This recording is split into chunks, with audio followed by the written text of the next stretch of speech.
So I added a little bit of a fun thing, just for the sheer fun of it, after the last time. That's why I've moved you back to the title screen, so you can look at it and go, "Oh!"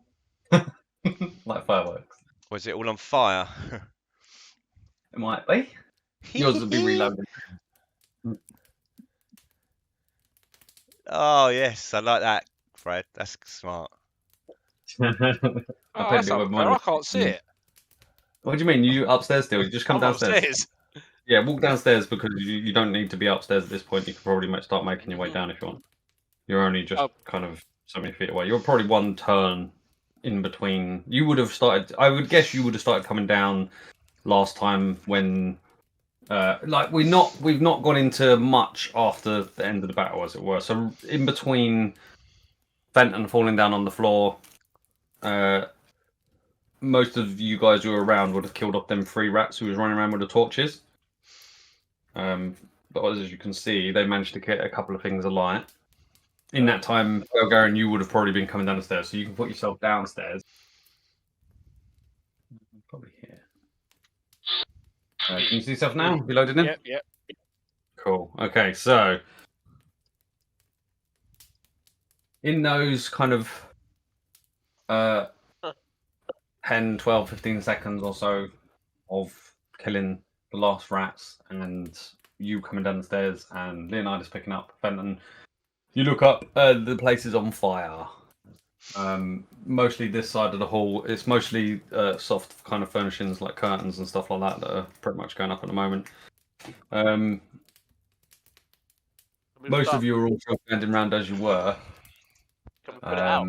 When I come down, can I ask someone for a bit of healing or something? Someone can help me. 1 hit point. Brad, I get up. I get up. And I start saying, "It's not often I get put down once, rat boy." And I pick up my dagger and I move over on top of him.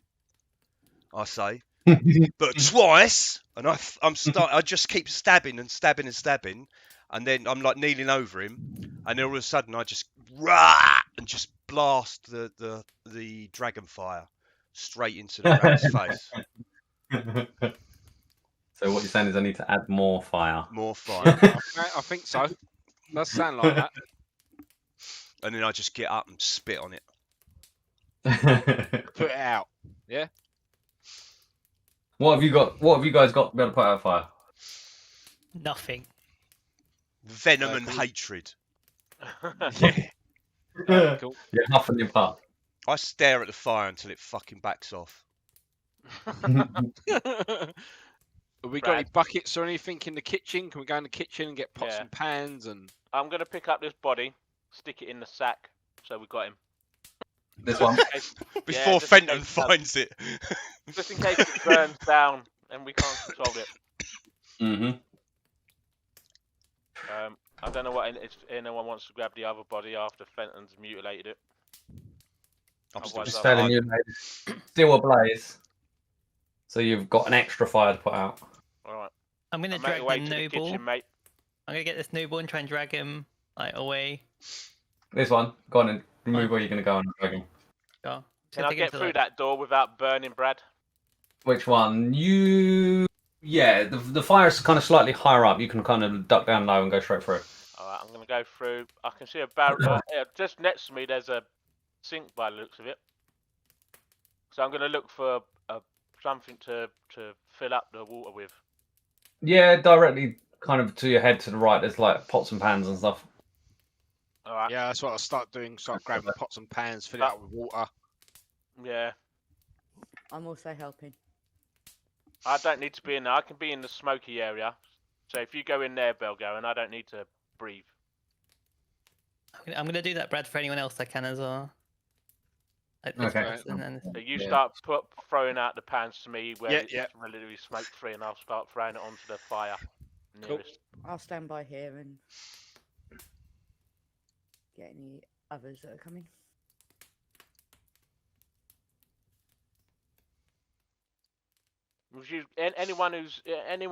Anyone in there, just take stuff away from the fire if it's flammable.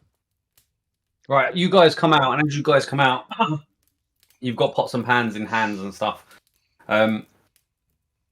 Where is it? I've gone to go and get some of the guards to come and help to put the fires out.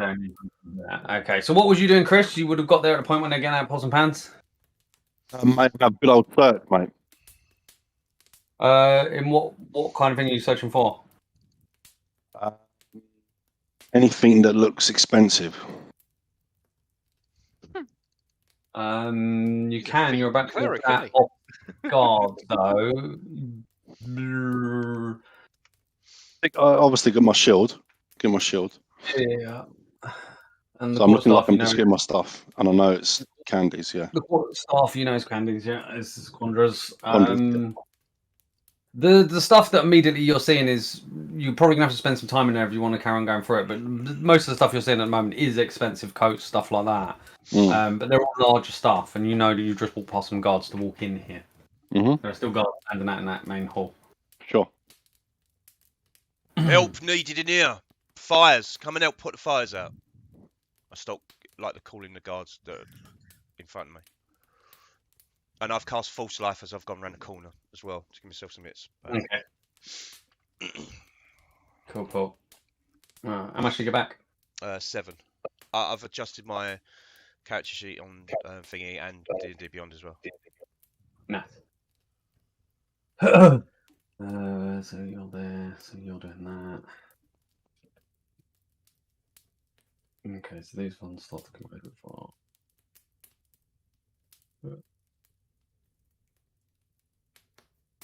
These start to talk to you. And then I'm going to go outside and try and get some more guards from here as well. There's a fire in there. Come and help. Put the fire out. That's a bit better.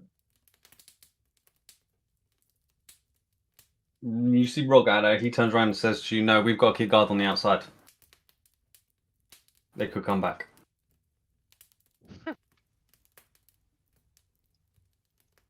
There won't be nothing to come back to if the house burns down.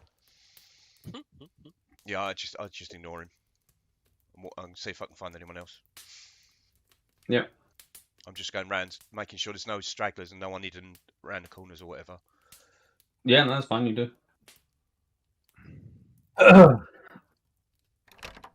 Right, you might as well stop there a minute, Stu, just because of the time-wise. Sure, in the main hall, you guys kind of come out with your pots and pans with water in them. You kind of start throwing it. You notice these two have walked up. The emissary, you notice he's kind of fishing around, kind of on his kind of pockets. And as you guys are all kind of trying to douse areas, it's not going well. And then next thing you know, he kind of pulls out a bottle and he's just like whispering something. And then all of a sudden, just almost like a tidal wave of water, it's just like a fire hose out of control. He just starts jetting water all the way across everything that's on fire. Wow, I need one of those. You guys kind of stop with pots in hand in a kind of okay. Cool. Thumbs up. Fair enough. So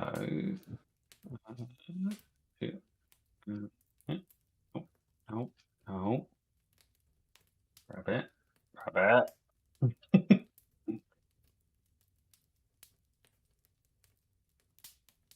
You putting out the fires now? Ah. Yeah, I only wanted to see what it was like if I did the fire effect. Cool. Mummy feeding you.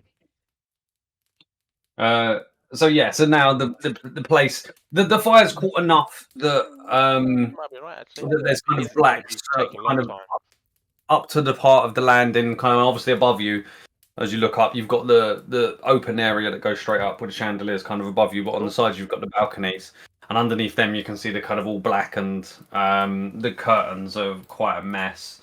Some of the woodwork, which was kind of nice kind of woodwork, seems to have kind of charred a bit and stuff like that. So it's definitely. I'm not having that, Brad. I'm not having that. I'm going to start casting mending. Start mending everything that you've just burnt down. There's an awful lot to mend, and the cantrip can't fit the whole building. A bit at a time, mate. A bit at a time. I don't think that's quite how it works. All right then. You can maybe unblacken some wood to the degree of a brownness, rather than the full-on black sooty burnt thing. But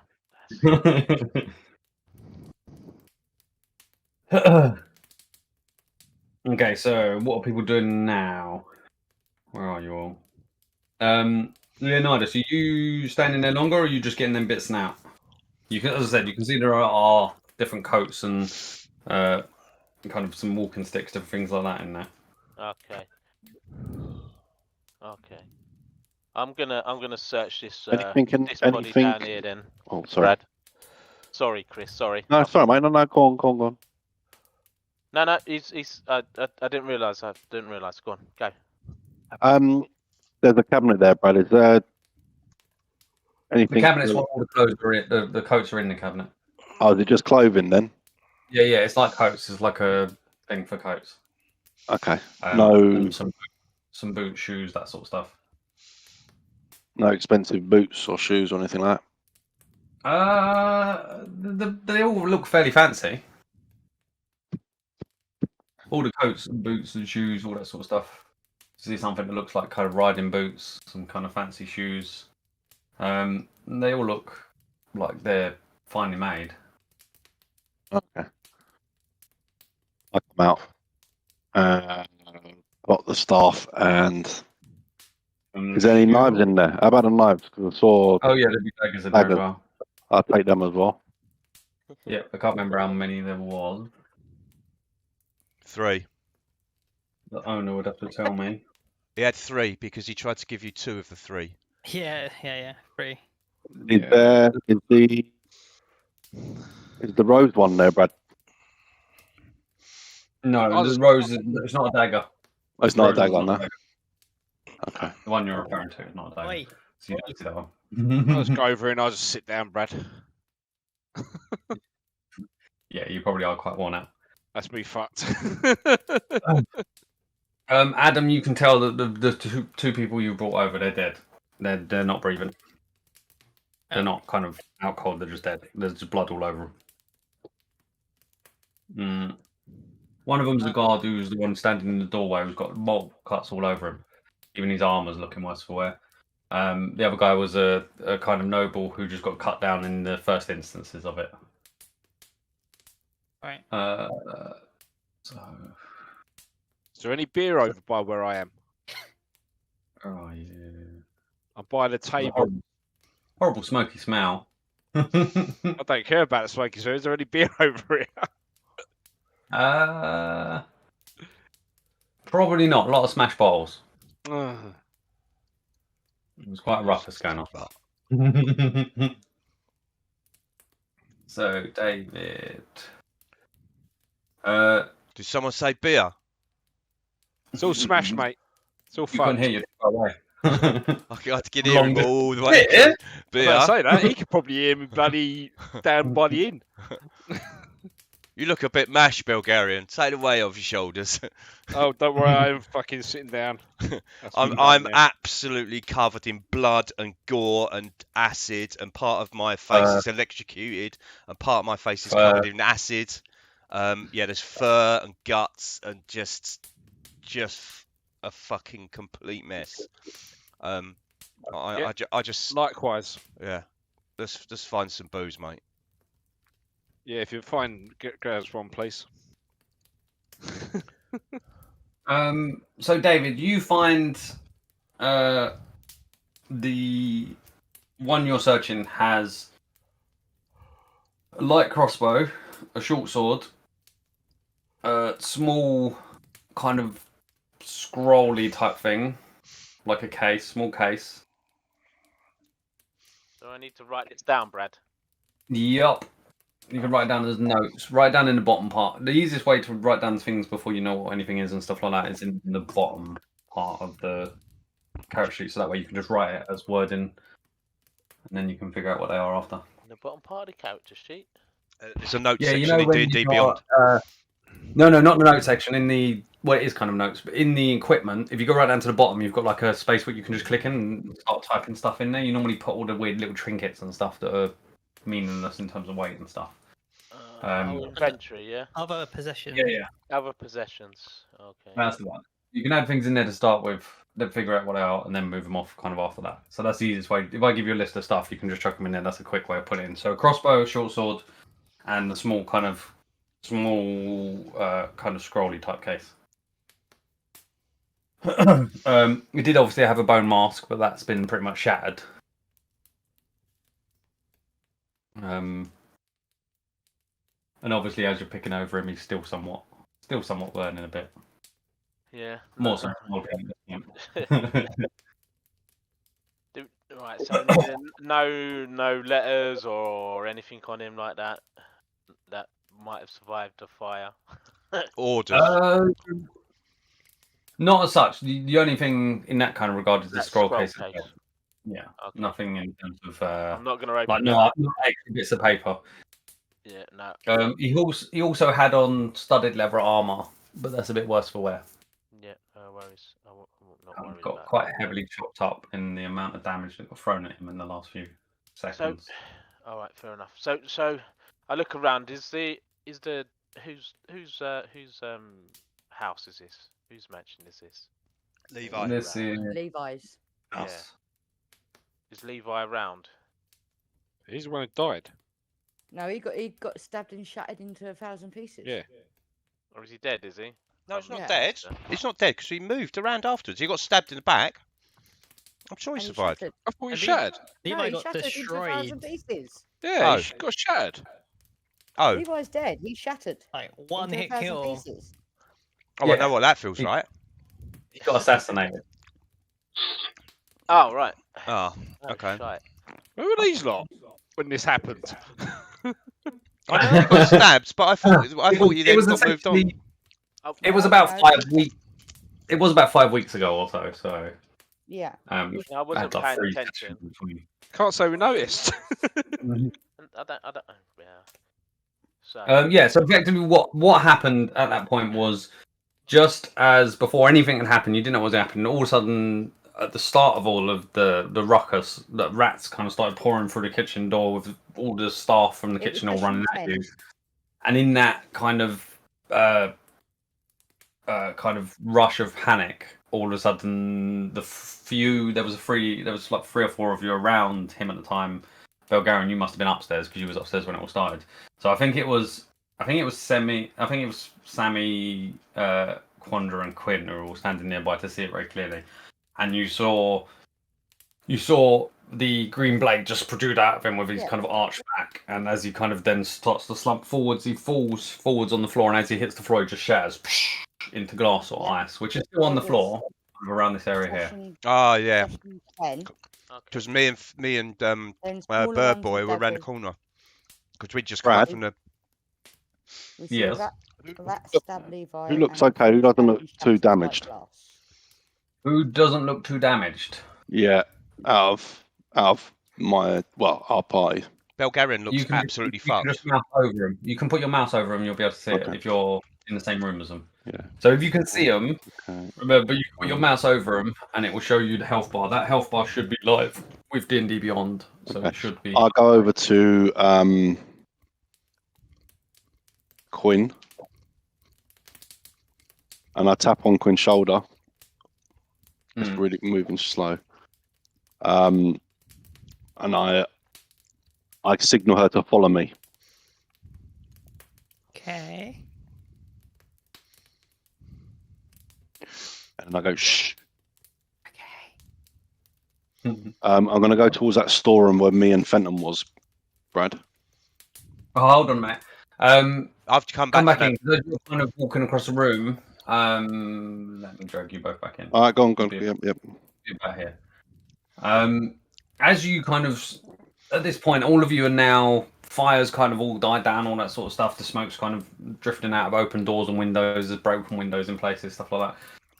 As you're starting to take check of what happened, David's kind of searching that body, and you're all starting to wonder. And it's at that point you almost start to discuss what happened in the first instance. Hence me reminding you, and Quandra's essentially saying, like, pointing out what happened to Levi.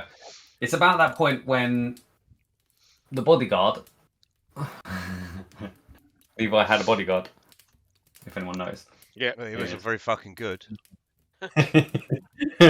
It's about this point when you notice he speaks and it sounds very familiar, and as it does, you hear Levi's voice come from it, and as he's kind of bending down, he breaks off like a chain, and he says, "Money can seem to make you avoid death as well." And as he does, he's got like a gold kind of chain in his hand, which as he pulls it off, it then just starts to turn into dust and falls down out of his hand. And Levi isn't dead. I hope this wasn't some fucking elaborate party trick for the benefit of the crowd, Levi. It wasn't so much as a party trick as there's always a fear. I didn't know anything was coming. Good. I didn't know anything was coming, but it's just a precaution I take.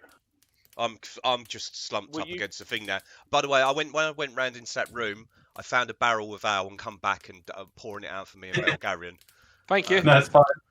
That's fine. And I'm just both of us are just slumped up against that thing and just pouring wine into a cup, drinking. Levi, was this aimed directly at you, or was there? Could there have been any other objective other than to kill you? Was there anything in the house that they could have been after, or? There's, if anything, I would ask you a similar question because you dealt with the rats before. So yeah, but it seemed like they targeted you immediately. Yeah, it was my party, and I do have a lot of sway over the town, so it could be that. But at the same time, did you guys start something that they want to finish? I don't know. Yeah, it took me out not long after they got you. They weren't really after us, though, were they? No. No, they barely hit me. It didn't seem like they were after us. They obviously went straight for you. And they went for Levi. Yeah, it looked like. It didn't seem to be quite as targeted as it would have been if they were directly at us. They seem to be going after. They seem to be picking out nobles and stuff rather than coming straight for us. Although we were at the front, some of them were wasting time attacking the nobles, weren't they?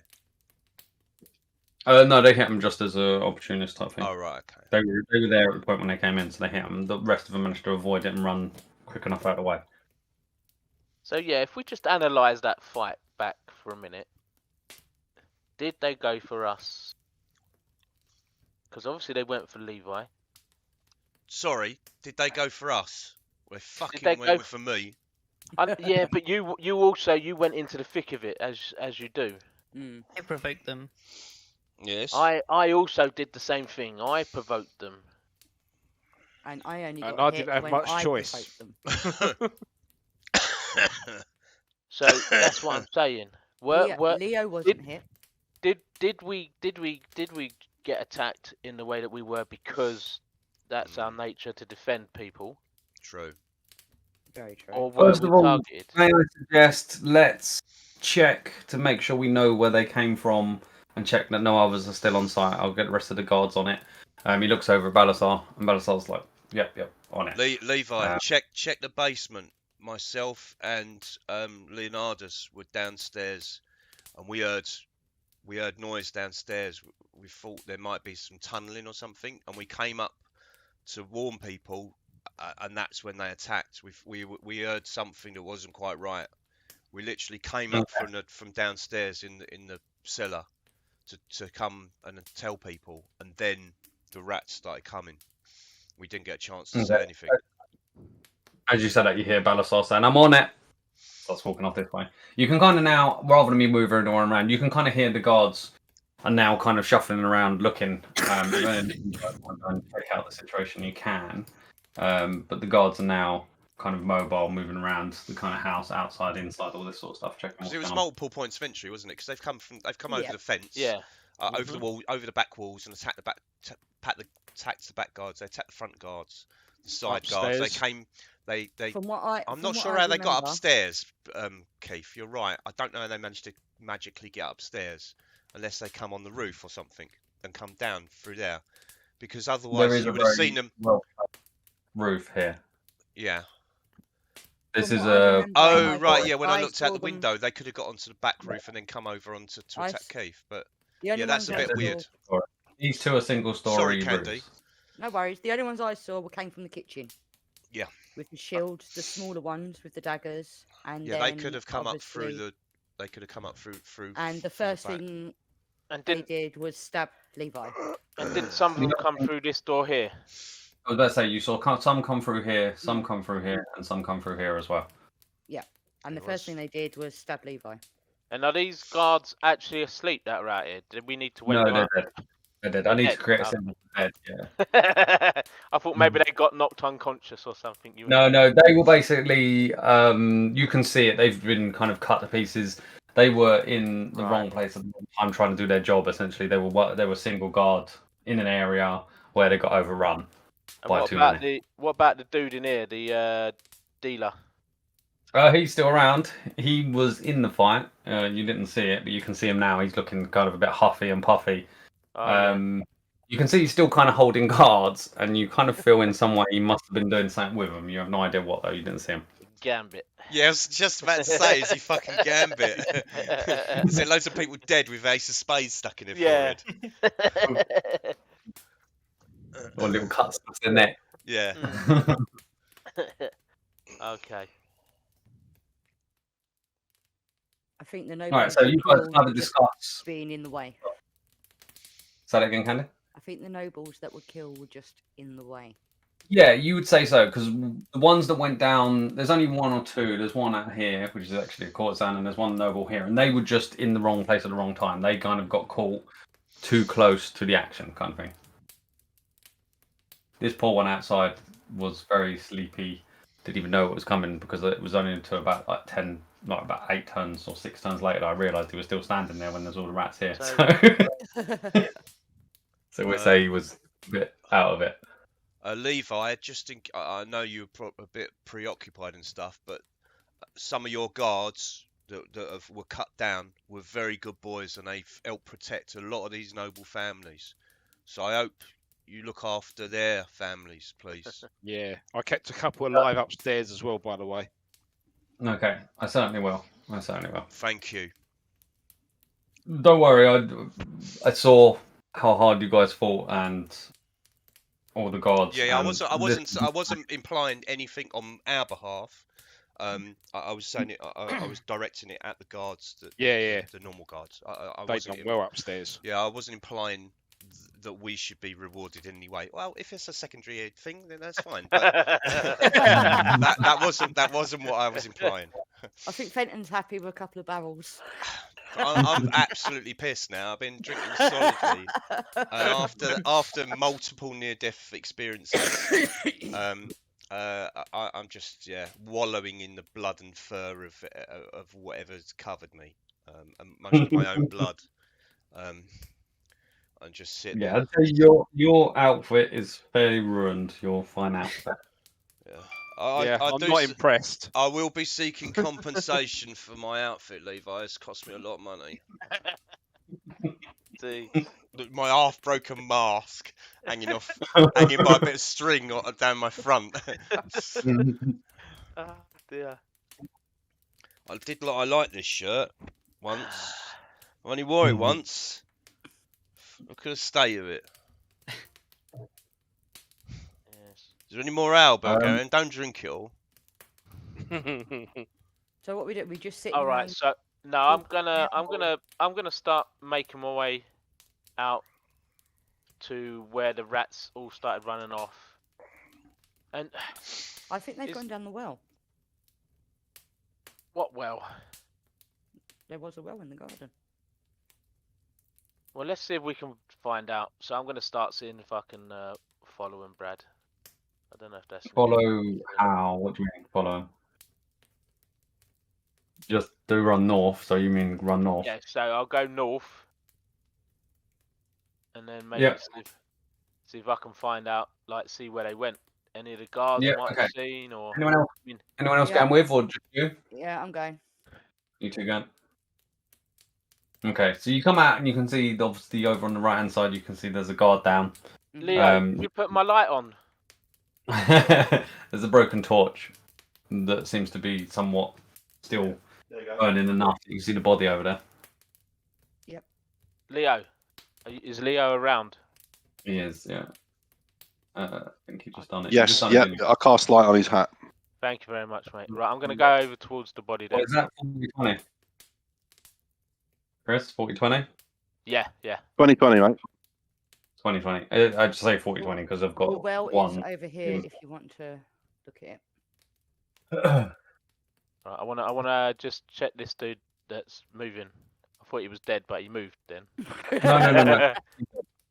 Sorry, that's me. No worries. All right. I'm not going with them, Brad. I'm just using myself as a to follow them for observer mode. I can put a little So bat in he's again. dead. Yeah. Not Put your bat back on. Let me have the bat. There you Not go. much we It's in can the do room. about the dead one. Oh, lovely. You say there's a well over here. Yep, there's a well just by here. Right, as you kind of come around, you can see there is most definitely a lot of kind of footfall, kind of the well itself, the dirt and stuff around it seems to be all kicked up.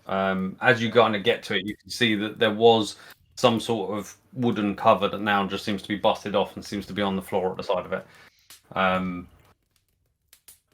So there is nothing covering it now as such. It's now open. There's also a dead guard behind us. There is a dead guard there, yeah. If you want to check. I'm assuming he's dead. Let's go and we'll check him anyway, just in case. On the off chance that he's not dead, Brad. This one here? Yeah, this one's dead. He's dead. Yeah, okay. Alright.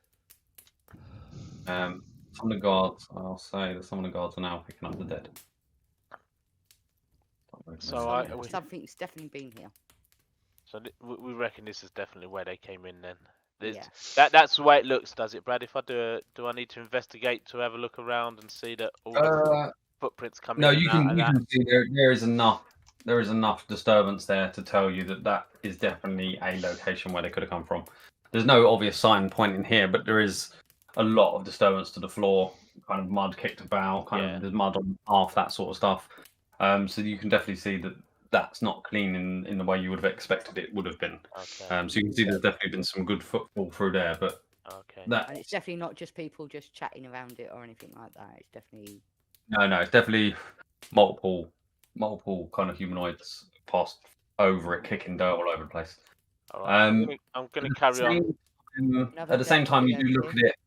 You do look at it and think that how that many came out of that one. Yeah. Well. So I'm gonna look. I'm gonna carry on looking. I'm assuming this is a wall over here, Brad. Whereabouts? To the north. Yeah. The north kind of carries out to a kind of wide, kind of open, similar to what it is there. Kind of grass all the way back until it gets to kind of like an almost cliff edge where it drops off. That would be about another 70 foot back. And now that you're out the back, just by the moonlight itself, kind of thing in the night sky, you can look over to the right hand side, which would be kind of way over here somewhere. I don't know if you can see my cursor. And you can see that there's like a barn kind of thing that looks like it's on his premises, and it's kind of set back, probably just off the map, the line of the map, just off on that right hand corner. At the same time, as you look over to the left hand side, you can see what looks like just kind of about where my cursor is here, about 20 feet off from the left hand side of the map, there is some sort of small stone building. You can't quite tell what it is. Dead guard here as well, Brad. Yeah, that one's dead as well. Bummer. All right. And The only reason I'm not moving them is because I've got the lights attached to them. No, that's fair enough. I'm just going to carry on looking around the outside to make sure there's no other well entrances. I was going to say, I'm just going to keep looking just to see if there's any rat prints heading towards that building over there to the left. Yes, so where you are now, again, lots of disturbance coming out of this kind of direction, going in all kind of different directions here. Going kind of up towards the path and then down towards the path, kind of comes from that kind of stone building.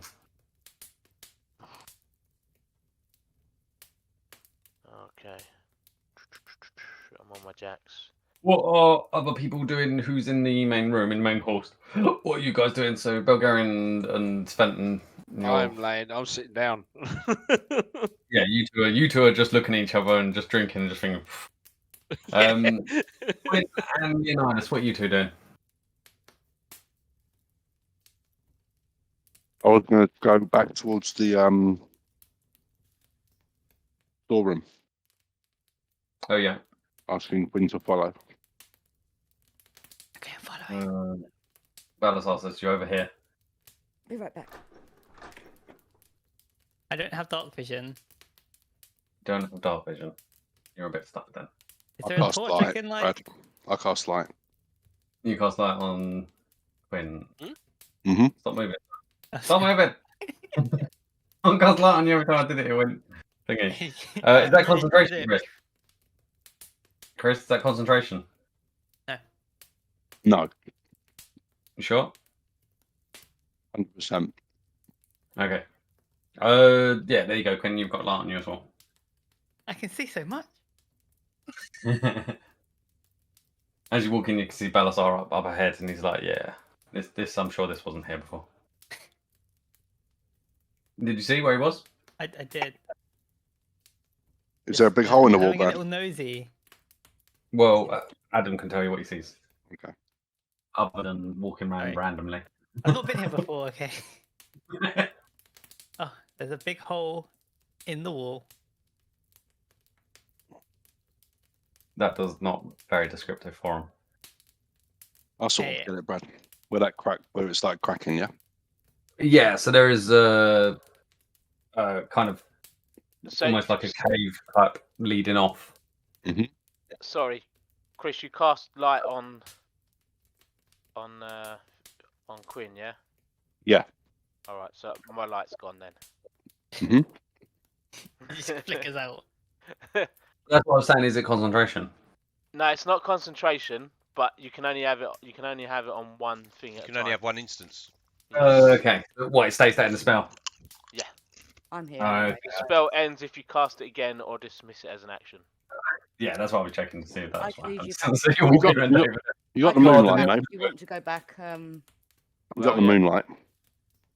I'm not going into the. I'm not going into that where that room that building over there without any light. So Do you want to go back into the yeah, dining room? I'll just make my way over here. I can see. I also enough don't want to go through this tunnel. find the door. There you go. That's all. Goodbye. Yeah, we'll go back up. You go back up. Yeah, join the rest. Quinn, are you just gone? Well, Or I'm you going back going- up as well. Yeah, I'm not doing anything that involves danger at the moment. Fair I have no weapons. I have no magic. I am a civilian. enough. Fair enough. Yeah. Balasar's kind I of carried am on. a civilian. Okay, so I'll say to Levi, it looks like they came from the well. It looks like there was that some of them have come from the building to the west. Is that west? Yep, to the Yeah. stone building to the west. That's a definite. And my light's gone out, so I just want to make sure He Leo's says all right. the building to the west is a burial chamber for my family.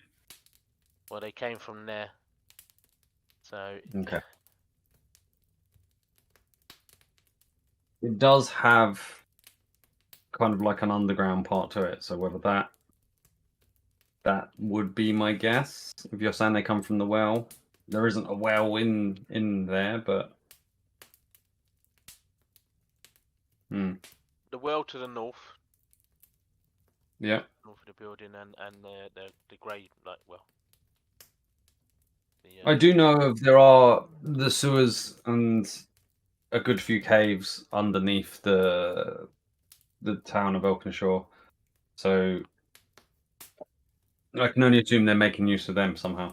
I don't know them. I don't know where they go exactly. I'm not sure who would, but I do know that there is an extensive cave layout underneath that the sewers kind of partly use.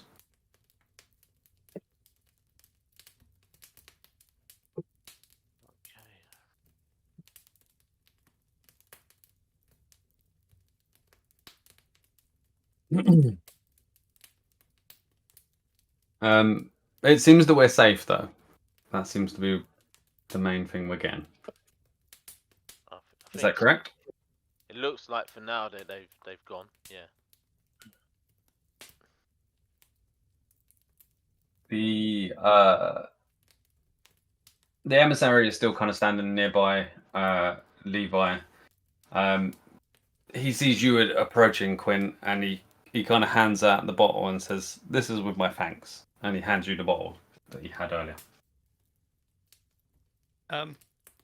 Thank you very much. Is that a fresh drink? No, nothing to see here.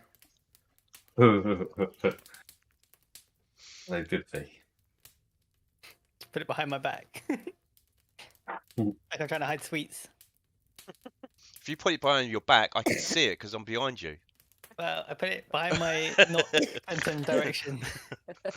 Well, Leonidas is standing right next to you, as is Condra. They're all almost standing right next to you. It's fine. I just don't want Fenton to see it. You know, the others like, yeah. Well, yeah, fair enough. Fenton might not see it because it's in front of you. He's the one that worries me around alcohol. So. Oh, I don't know about you guys. I can't feel straight at the moment. So in the bottle looks like water. So a small kind of glass bottle, type round bottle, and it looks like it's got water in it with a little stopper on top. Water. Mhm. Okay. See, not It alcohol. allows you to breathe underwater for 30 minutes. It's not that one. It's not that one. Oh, I see. Yeah, put your head in it. Waterboard yourself. Those powers. Those fucking magical powers of full powerfulness. Rah. Yeah.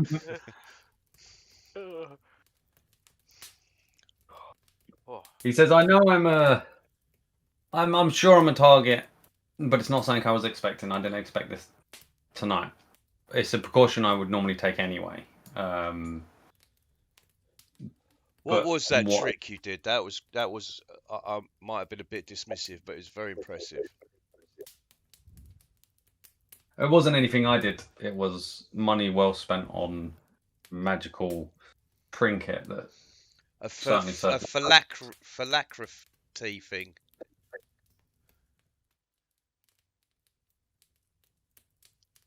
What? Yeah, I obviously didn't say it right. I carry on drinking.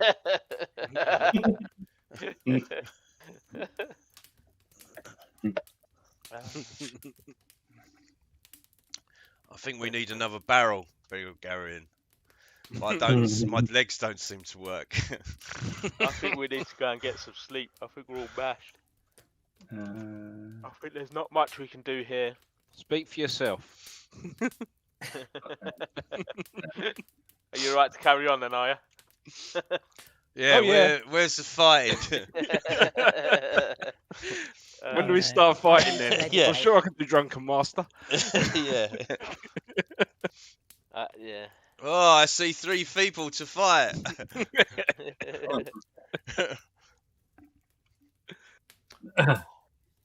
That's the butler and the cook and the they maid. come back in. Yeah, they run out. They was very quick to run out. They ran out of the kitchen as soon as they saw him. They look a bit shaken, but they've kind of come back. They could tell. Most of the other guests haven't come back. You're assuming they've kind of gone back to wherever they would probably be staying in town. But you don't really know where as such. They just haven't come back.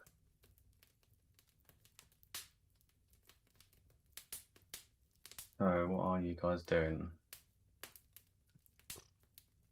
Don't know. Do they need us for anything else? I think we go somewhere. We go back to the inn and we rest up. Yeah, definitely. Or back to the boat for some of us. He says, "I'll cover your stay." Levi says, "I'll cover your stay for longer until you can figure out whatever's going on here." Thank you. Thank you. I'm gonna need to collect my daggers before I leave. I'm never coming staff, unarmed please. to one of your parties again. No, I'm telling you that. And I'm bringing my dog. Oh dear. Bran is next to you and he looks up from a bloodied kind of bruisey face and he's like, "Ah, it's all part of the party." He's already kind of taking drinks off Fenton.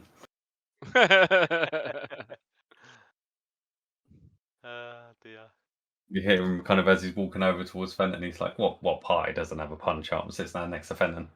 No, I agree with that. Maybe not quite so intense though. But next time, I'm not being unarmed. I didn't He know it was leans that kind of in. party. He leans into you, Fenton, and says that they brought poison. It wasn't fair. And electricity. Mm. And Don't know what that was. the sharp, pointy things. When I didn't have my armor on. Was Jassan okay, by the way? He's still up. He's looking about as worse for wear as you are. Oh, cool. But he's standing down there. These are the people who all remain. I shout to Jassan and I put a thumbs up. He looks at you and kind of like.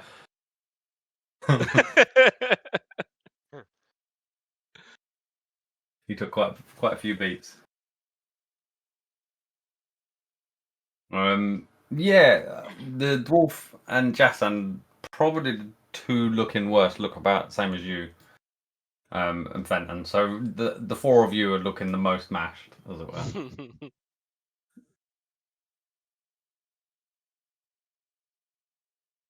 But I do say to Levi to check the two guards that are upstairs as well. Oh yeah. I saved two of the three, but Wrong they all three of them went down that were with me.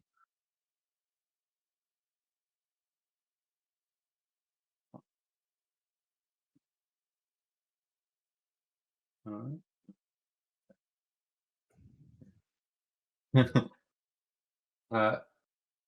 Balasar comes back up and says, just been downstairs. That is definitely another route they came from. There seems to be a cave or a tunneled area from the well itself to the basement. Oh, we'll check on that tomorrow. Yeah, we'll come back in the morning. I think we need to. I definitely need to rest. Go back, rest, come back tomorrow, and maybe investigate the well. I'm spent. I'm sorry the party ended with quite a crescendo, but yes, indeed, go and. Well, you can't say it well won't be deserved memorable. Yes, Definitely yes. memorable. That's not how I tried to make. I bet you've not never how had a I- party like this end this way. It's not the pie I expected. Yeah, it's not normally what I would try and do to make people remember. Yeah, but next time I will be bringing a weapon.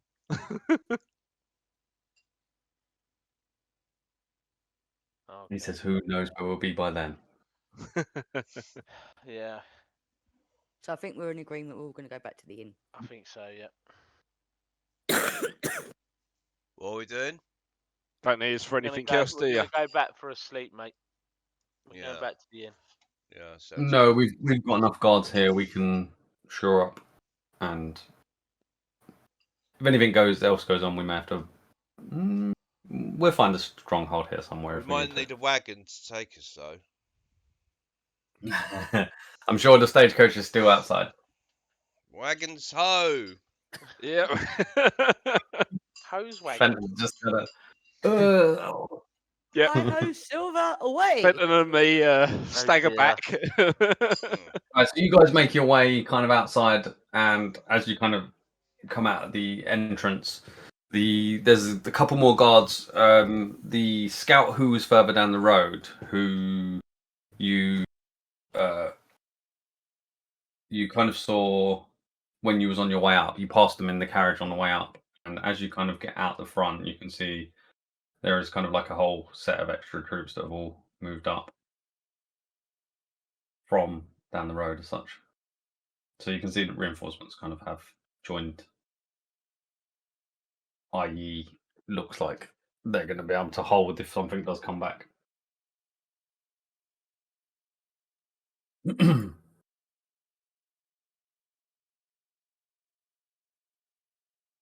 You lost all of these men. Yeah. Which Wow. ones? God.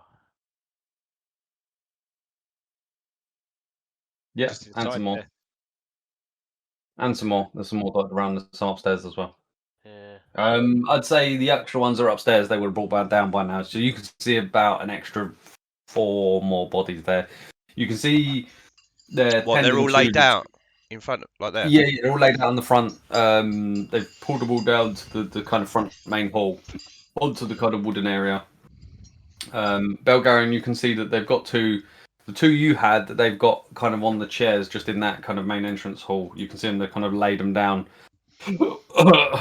And you can see they're kind of tending to them. Cool. So you kind of feel like you did enough to save them. I'm going to give the dead ones an elven blessing. Yeah, I give a little salute as I go past. Yeah, same here.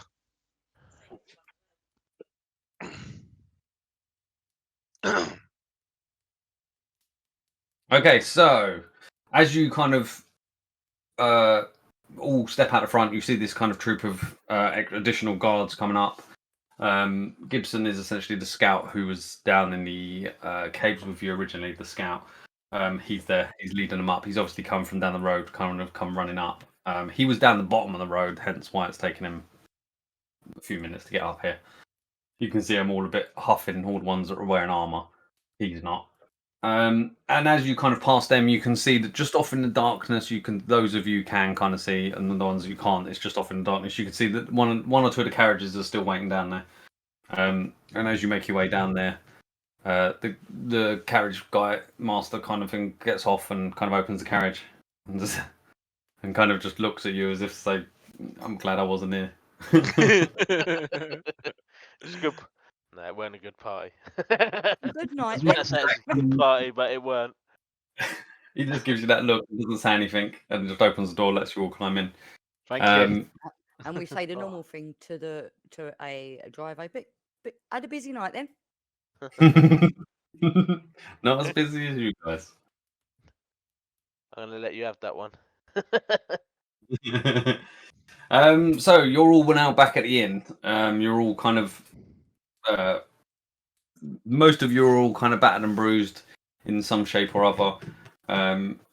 Do you just straight off upstairs? It's probably now about 9:30 at night. Well, I don't know about anybody else, but I want to get out of these clothes and have a wash and then have something to eat. I'm going to mend what I'm wearing. You have already eaten. You don't really need to eat again. And I'm gonna go out to my my cart, mate. Yeah. And I'm gonna take out the items that I picked off the dude, and I'm also gonna take out the dead rat boy that I've got. The one you stuffed the whole body backpack and all in there. Yeah, that one. Basically, just go change my clothes, have a wash, read. Okay. And what about other people? Hold on a minute for me there, Dave. I'll come back to you on that. What about other people? Belgarian, Leonidas, Fenton, Quinn. What are you guys doing? You're back at the inn. I'm crashing. Just flat. Straight up flat. Yep. So you've still got your individual rooms, all of you. Need to take off my heels. I go to the bar. You, Quinn, seem to be bloody less. You seem to have managed to escape most of it with your dancing. I know. As does Quandrew. He's probably got a bit of blood splatter here and there, but for the most part, mostly unscathed as well. And Leonidas, for that matter. I look like I walked through an abattoir with no protective clothing on. Yeah, you're just a mess. You're kind of, your coat has kind of got like big holes and is kind of almost slightly hanging down. The cuff is kind of hanging down a bit. Kind of bits that have just kind of been shredded and kind of pouring down on themselves. Like you've got holes kind of in the trousers. You can almost kind of see parts of your thigh and stuff like that. You've got blood all over the kind of whiteness of your top. There's kind of almost like fur kind of bits that are kind of just smushed onto your shoulder that seem to be stuck there with blood and goop. Yeah, and then also kind of like a slight frazzling and burning of edges of things, that sort of stuff. You totally went through the walls. And Belgara was before he disappeared was just like covered in loads of cuts all over the place, blood. As you all kind of walk in, you all kind of come into the inn, and Morley's kind of there, is just like.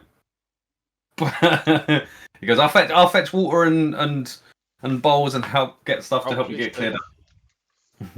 And some beer. He goes round to one of his assistants who kind of runs off. Oh, hold on, my ticket.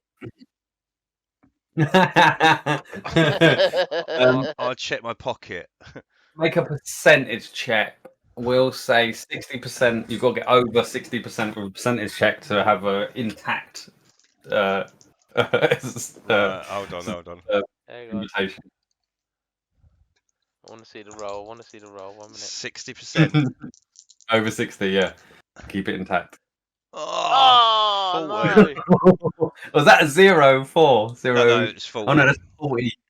40. Yeah, okay. It's got a bit of a rip in it, but for the most part, it's mostly together. Alright, a bit of blood on the corners and stuff like that. Yeah, a bit dog-eared and all that sort of stuff.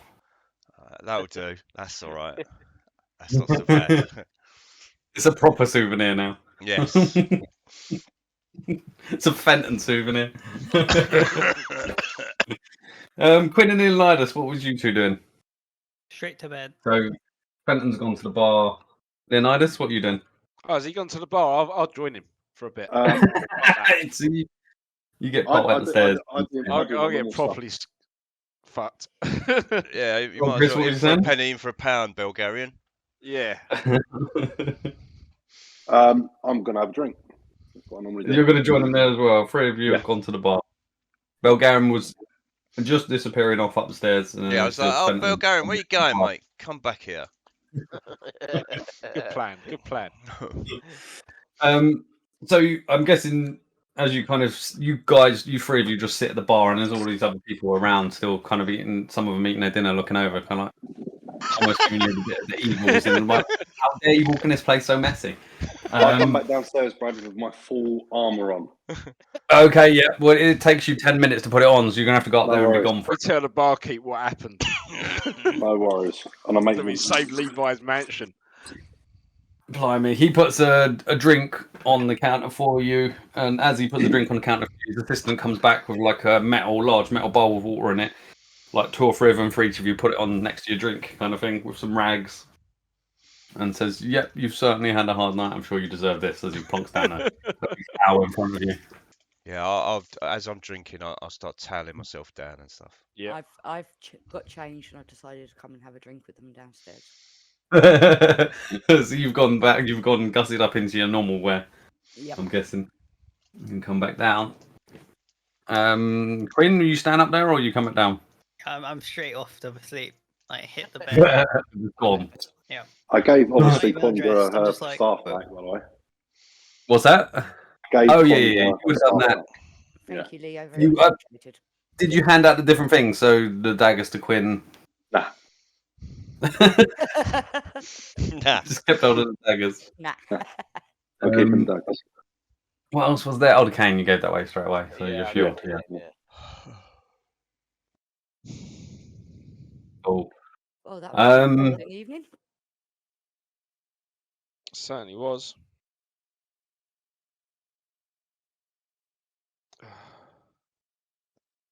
Intriguing. Just Certainly a rat tomorrow. infestation in this city that needs sorting. How the hell were there so many? There's something definitely ratty around this town, isn't there? Say that again? Not even gonna say anything to that. What did you say, Chris? I missed it. There's definitely something ratty going about this city. Now I know I missed it. Yeah, you was right to miss it. Well, I take it our plan is to go back to Levi's tomorrow and then go into the well. Go on a rat hunt. The well. Oh, I'm not there, am I? No. Only 4 of you are there. I think the easiest way to Actually- go in instead of climbing down the well would be to go through the basement and go through the tunnel that was dug. Or if Hubbard and there's Quinn tunnels do that. in the mausoleum. Yeah. Or maybe start where they went back. See if we can follow their tracks.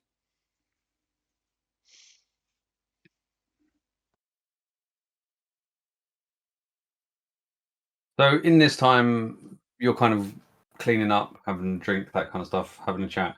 David, as you start getting the stuff out, I need to start with three saving throws from you, please. Let me check what I Saving throws? have. Mm-hmm. Oh dear. What have you done? Ugh.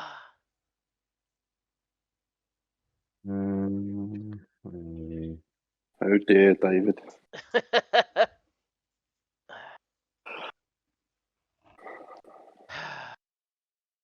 I think it's the the cooking pan you got in your bag. It will be, yeah. Yeah. It's going to attack you again. and kill you. What sort of saving throws? What am I looking for, Brad? The Constitution. Constitution ones, yeah. Yeah, so give me 3 to start with. Okay, one moment. Just to start with. Yeah. Tell me kind of as you're rolling them in order. Okay, so the first one, they with advantage. Got to check. Let me double check that. Just in case. I think they are. Just double check what it is on you. Ugh.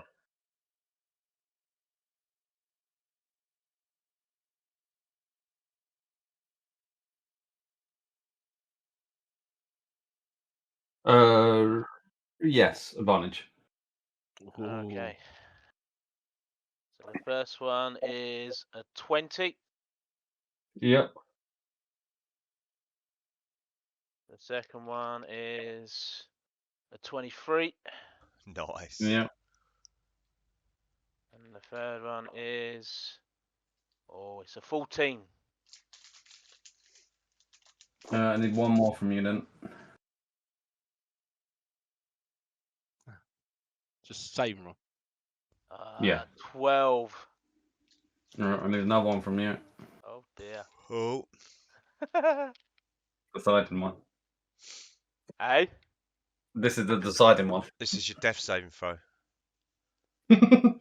Oh, Oh my lord. dear, I'm dead. Hey? 7. That's What is 7. that? 7. 7. He went downhill fast. Yeah, it went bad. 14, 12, 7.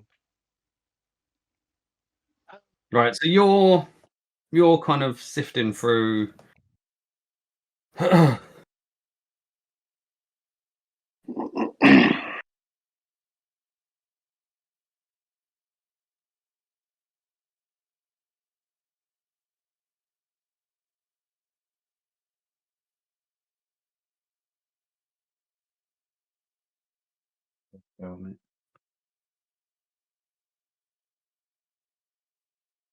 So Brad, just before you say I start sifting through, that was just getting them out, yeah?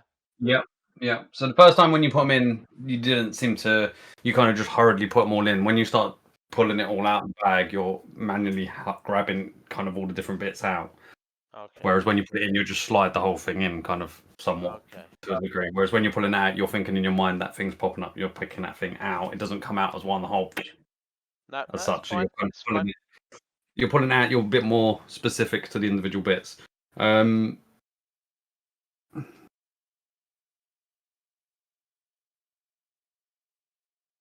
Roll a d6.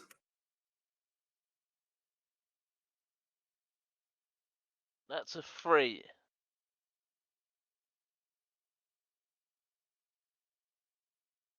You watch as you kind of feel this kind of awful kind of effect. It's like you just feel this kind of.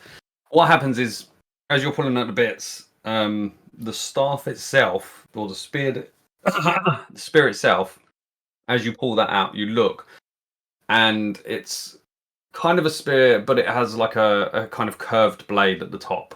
And on the curved blade at the top, where it meets the wooden kind of pole itself, it has a kind of something attached to it. It has like a little kind of almost glass jars that come off on the top side of it, and then some sort of construction that links it to the blade, and then it obviously goes down the handle, has some kind of weird wires and metal bits that come down the handle. As you're taking it out, you see the glass jars at the top are broke. And you kind of feel like it's something related to that. And as you stand there and you're kind of starting to feel a bit giddy, you can feel something kind of going through you. You're just like,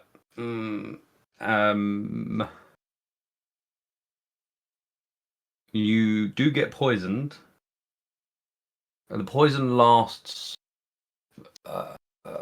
merely for about 30 seconds, if that, before it dissipates. And as it then starts to dissipate, you watch and you feel your skin tingle, but then nothing happens. And that's it. Okay. And at this point, then I'll start casting.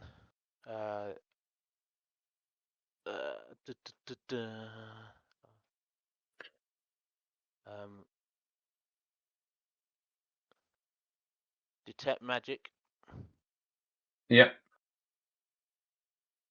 So the staff itself, the length of the weapon itself, the spear itself is not magical.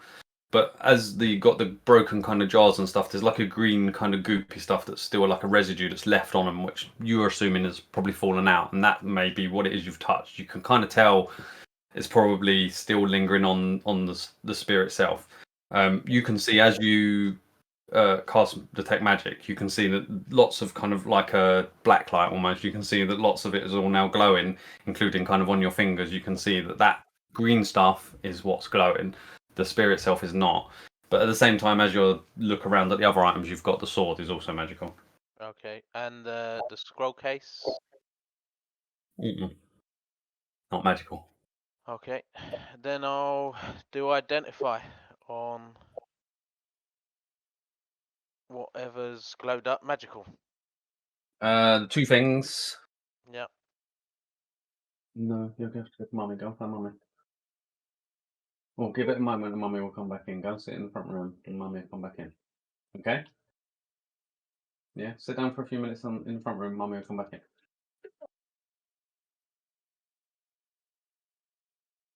Alright, give me a second, a minute, guys. Yep, no worries, mate. Yep, alright. How are we doing? Leave it on a cliffhanger. It's like I've been in the X Factor. Yeah. These things are magical. They are.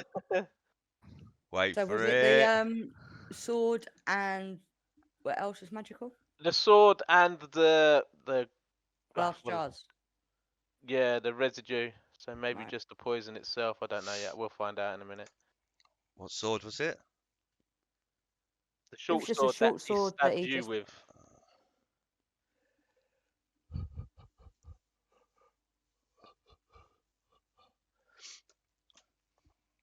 I can use short swords. So can I. Sorry, I'm back, guys. If you do want a break, should we leave it on that cliffhanger for a break? No, we don't want a fucking cliffhanger or a break.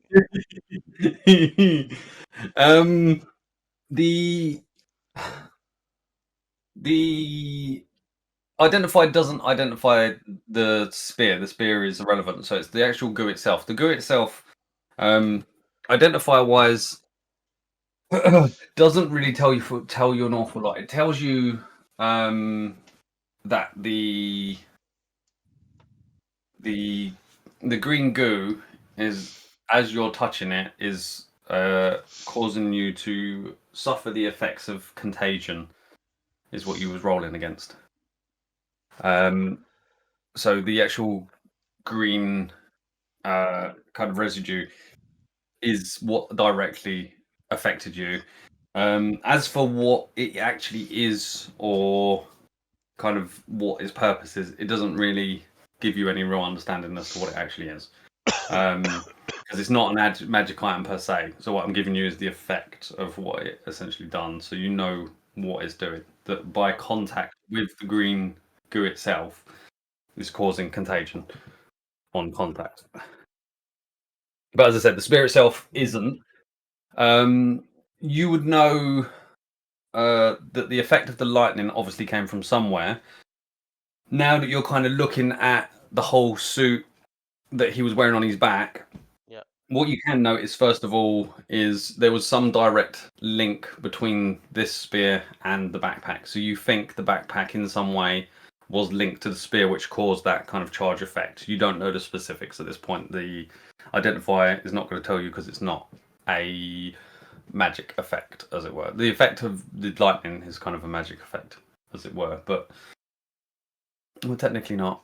Technically, it's just a electric shock, as it were. But as I said, I'm not giving you all the whole details of what it is. The other thing you do identify from the backpack, from kind of going over it in more detail, there is a large kind of area that's probably about a foot by about a foot and a half. A kind of area within this big backpack. The big backpack itself is kind of mostly made out of metal and is about like 3 foot by about 2 foot wide. Mostly kind of a big kind of cylinder sort of thing, almost like a big pill shape. And in kind of like the bottom half, this kind of area is empty. You kind of open, you find kind of like a little door, and as you it's not awfully hard to get. It's not like trying to break in a lock or something. It looks like it's made to kind of get into without too much trouble. And as you look in there, it's just kind of empty. It's like a big empty space. You have no idea what would normally sit there. But it's definitely something that catches your eye. The fact that there is this big empty space in what was a big backpack. Why is he carrying such a big backpack without something with such a kind of big empty space in it? So that kind of makes you think odd. But as I said, that's as much as you get from the suit itself. Your understanding of crafts and stuff, you believe there could be something alchemical or mechanical or something else that caused the shock effect. You're not sure. I would say that you can spend time with it, but it's probably going to be quite some time. It's very alien to you in terms of what it is. That's cool. I do like a puzzle. You also don't know how the green goo has any relation to what was going on. As for the sword is a +1 magical sword. The poison you can see is kind of mostly wearing away by now. It was poison on the blade. It was poison on the blade, okay. Inventory.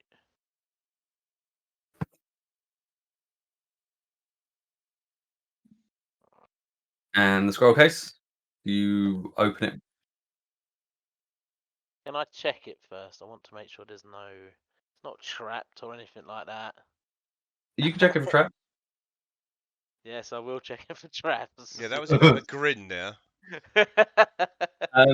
I definitely check for traps. I was like, what do you want to roll? Investigation or perception? I'll go for investigation. Go on then. Come on, a little bit better than last time. Well, a lot better than last time.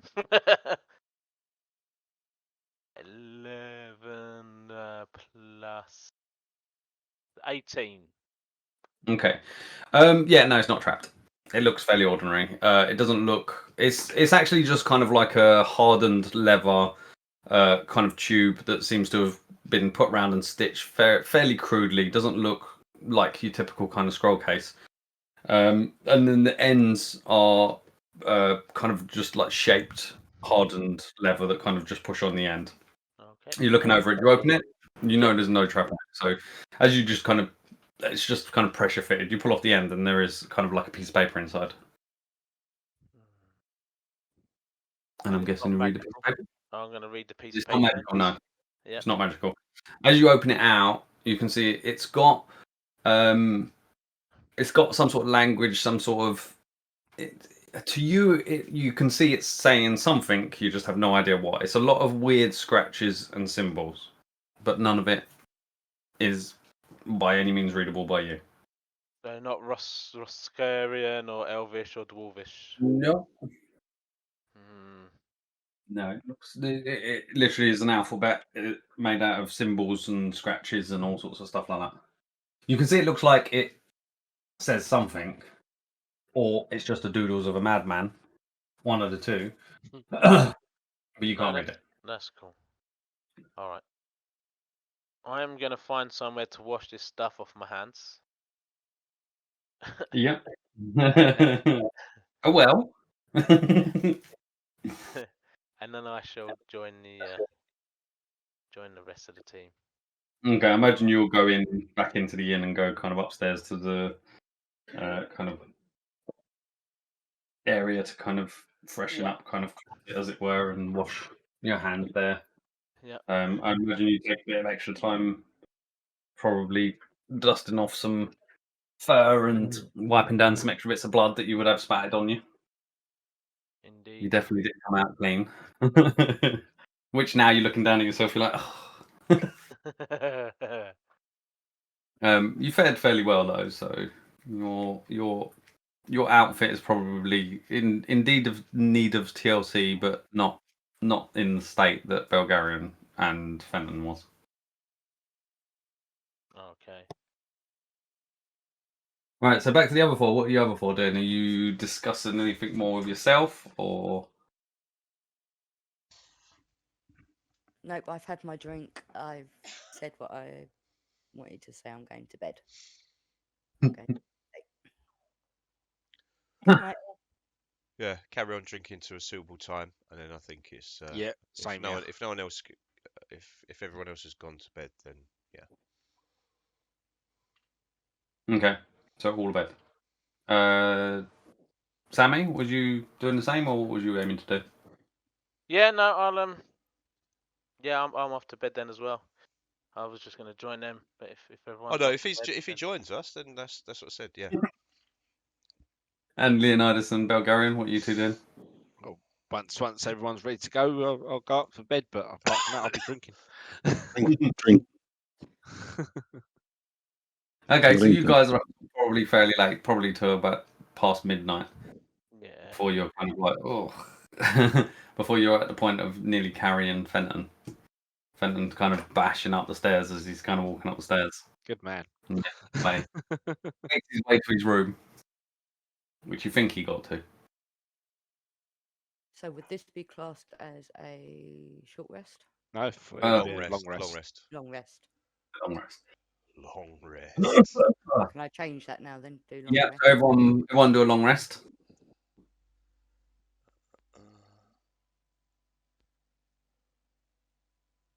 Cool. You didn't do any short rest, so you still got full hit dice, that sort of stuff.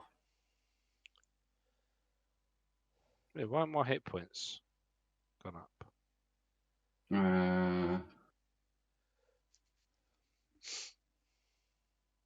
Did you confirm it?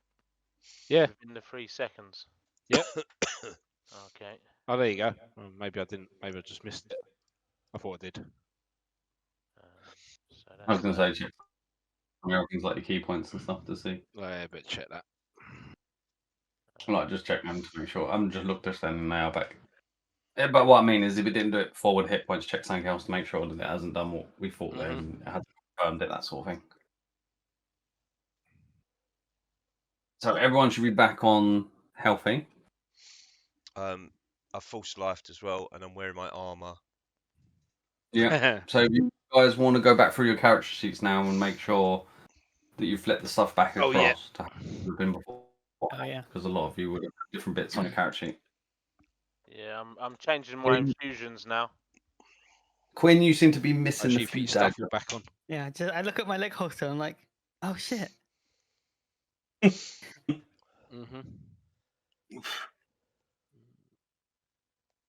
I'm guessing you're just changing one of your infusions, Dave.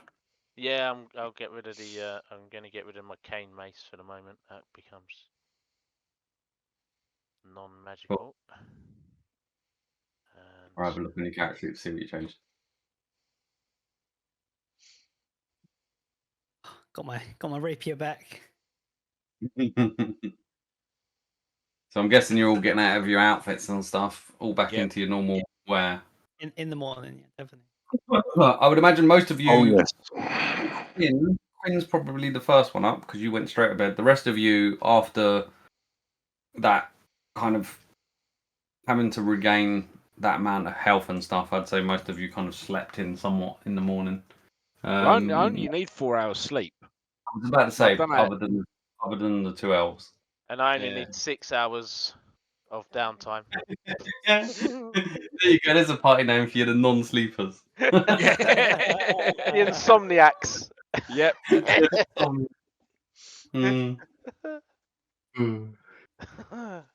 Okay, so 2 of you seem to sleep in. Well, in actual fact, one of you, Fenton, you're the only one who sleeps in, Fenton. Fenton, wake up. I am as well. Leonardus didn't even take no damage, so you didn't really need to try and heal up that much. My mask is good as well. Yeah, you look like you're ready to go again. Yeah. I was good. Okay, so you wake up in the morning. Who's doing what? I'm going downstairs to have some breakfast. Yep, me too. Yep. Yeah, breakfast. Cool. And I'm going to ask the barkeep for some water to take with us. How much? When you say water, glass of water? Enough just to fit in a pouch, just to. Got your water skin. Hmm? Got a water skin. Yeah, fill up the water skin. Yeah, they'll fill up. They'll have like a do large that anyway. and just up here. Yep. Yeah, they do that. Do I still have my mage armor? No, that'd be gone. That is 8 hours. So 8 that hours went away. Yeah. Yep, I'm gonna cast my mage armor. Remember, it's 8 hours though, because let's say, so it's about 7 o'clock in the morning when you kind of wake up. Maybe a bit after that. I wouldn't cast it just yet. Yeah. Yeah, I'll wait until we actually get to. Wait until we get get to the entrance of the well, and then I will cast mage armor. Wait until we've decided that we're gonna potentially go somewhere dangerous.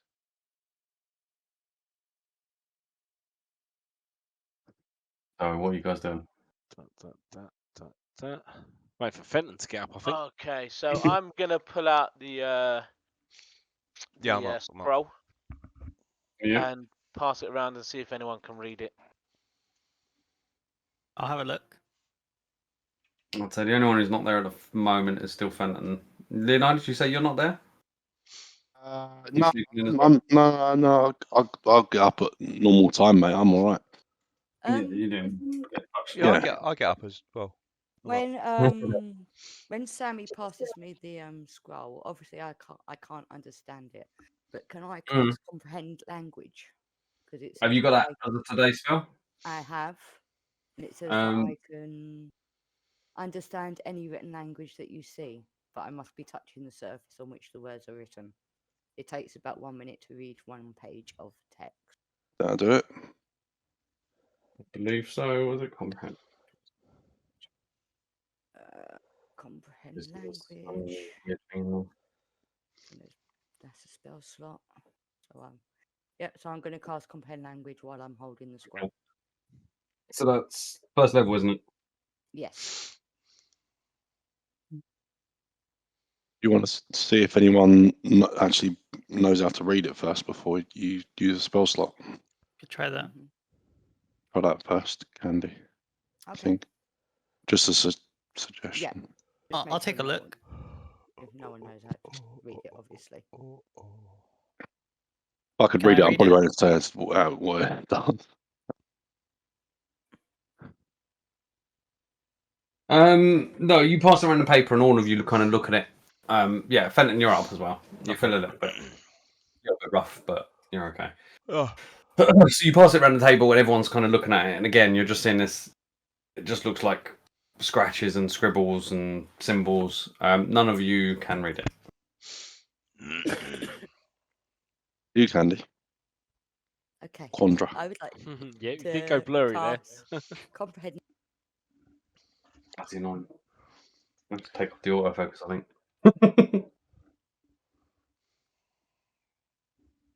What happened to your camera hood?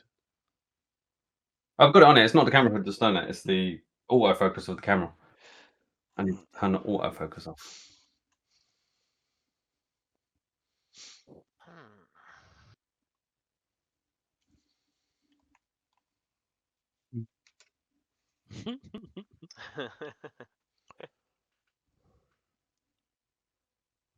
Come on, Not having find it. it. There you go. Oh, there you go. It's probably because I keep my head down. Yeah, so none of you can read it as is. So, Candy, if you mark off a spell slot. Brad, I make my sword my hex weapon again. Your sword. Yeah. Cool. I have to do it at the end of a long rest. Oh, okay. I'll see. But it was the dagger. Yes, for when I took it with me to the party. Yeah. So you've just switched it back over. Yeah. So as you you cast a spell, originally you saw it as it was passed around, and you just see all these kind of scribbles and scratches. You cast a spell, it comes back around to you, and you're holding it. As you're holding it, you're looking at it. It doesn't all of a sudden apparate into words and stuff like that. You just all of a sudden, as you're looking at it, you just start to be able to know what it's saying. And as you're kind of looking at it, you're then kind of it says it says in kind of like almost kind of really broken kind of way of speaking. Doesn't have any kind of proper sentence as you'd expect to read along a normal sentence. But what you're gathering and what it says is along the lines of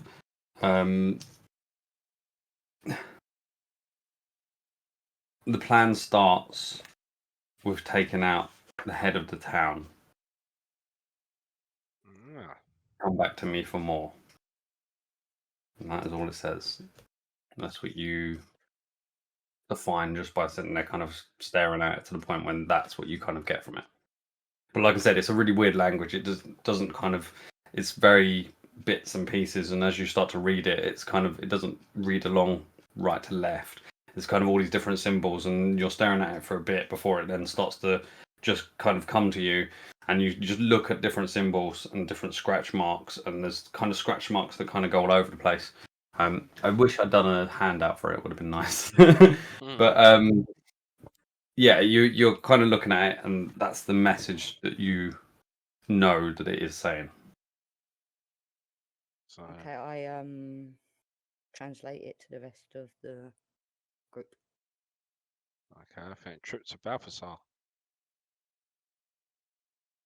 Let him know what's going on. Well, I think we also need to let Levi know.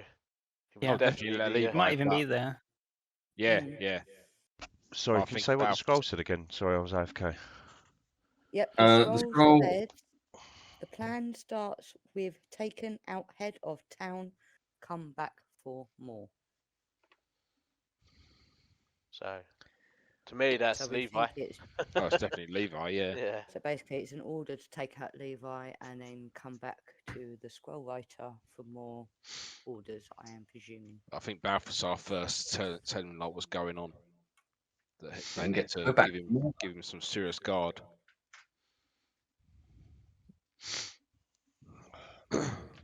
Also, this lasts for an hour, I do believe. So if we see any more markings, I can do them for up Yep. to an hour. Cool. Okay, I'll say you've cast that about, say, let's say about 8:30 in the morning. Because once you've kind of done your prep for your spells and stuff like that. No, let's say 9, because once you've come down and got your breakfast passed around and stuff like that. Yep. And we're saying 9 o'clock, so you've got it until 10 o'clock. Mm-hmm.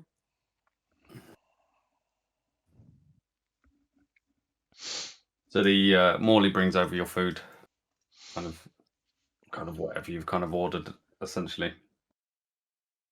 It's always good food in the Wyvern Inn. You're all very. You feel like you've been treated recently because not only have you been eating some of the best food you've been eating for a while, you also had last night's very tasty food as well. And Morley's food, while very good food, last night's food was definitely a bit different, but you're happy almost at the idea of just being back to normal out of that mess. Also, I imagine Candy would have cast that as a ritual. Is that right? It's a. I think you can. Self. Yeah, Right. Area. Yeah. So. What Adam's saying is, so you don't use a spell slot. Oh, I don't. Where does it tell you where it does? It should say on the side. It should have a little R symbol beside the spell. Yes, it's a ritual.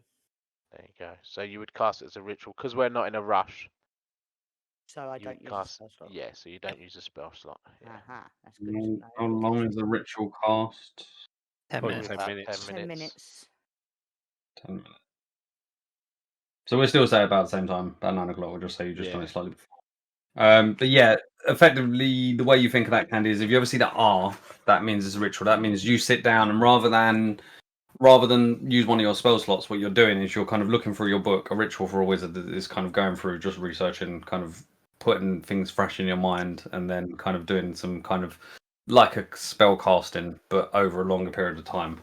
That's why it takes 10 minutes. Not something you do in combat, unless you really want to sit there for 10 minutes, which is many turns. It does run out, but we do see some more scratchings. I could cast it. You again could cast it again, yes. If we weren't in. Yeah, so if you have about 10, 12 minutes, that sort of thing, if you've got time to sit there, if you've got a spell that is a ritual spell, so if they've got the R, that means you can kind of sit there and start casting. I can see the R now, so. Yeah, always keep an eye out for that, because the rituals are really useful, because that may be the difference of why you want to take a spell and why you don't want to take a spell sometimes, because you know you can cast it outside. You still have to have it on your spell list, so the list you've got, it has to be on that list. Yeah. And if it's on that list, then you can just cast it with so that extra same time. As my find familiar, that's a ritual as well.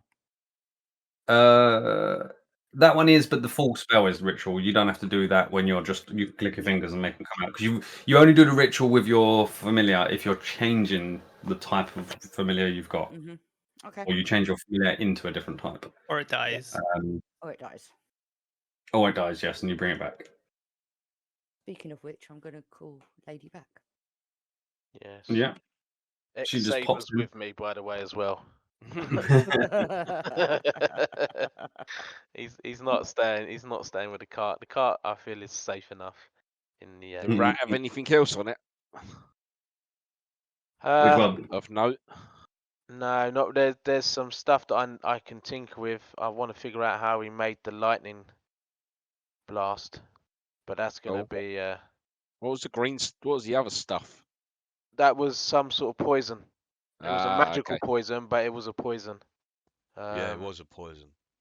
Yeah. So yeah, it's gonna take me a while to figure it out, but I'll it's the challenge that I like. I can tinker with it in my spare time, while in between doing stuff while you guys are eating, for instance. So. Yep. So I think if you guys have finished eating, then I think we best make our way back to Levi's and let him know what.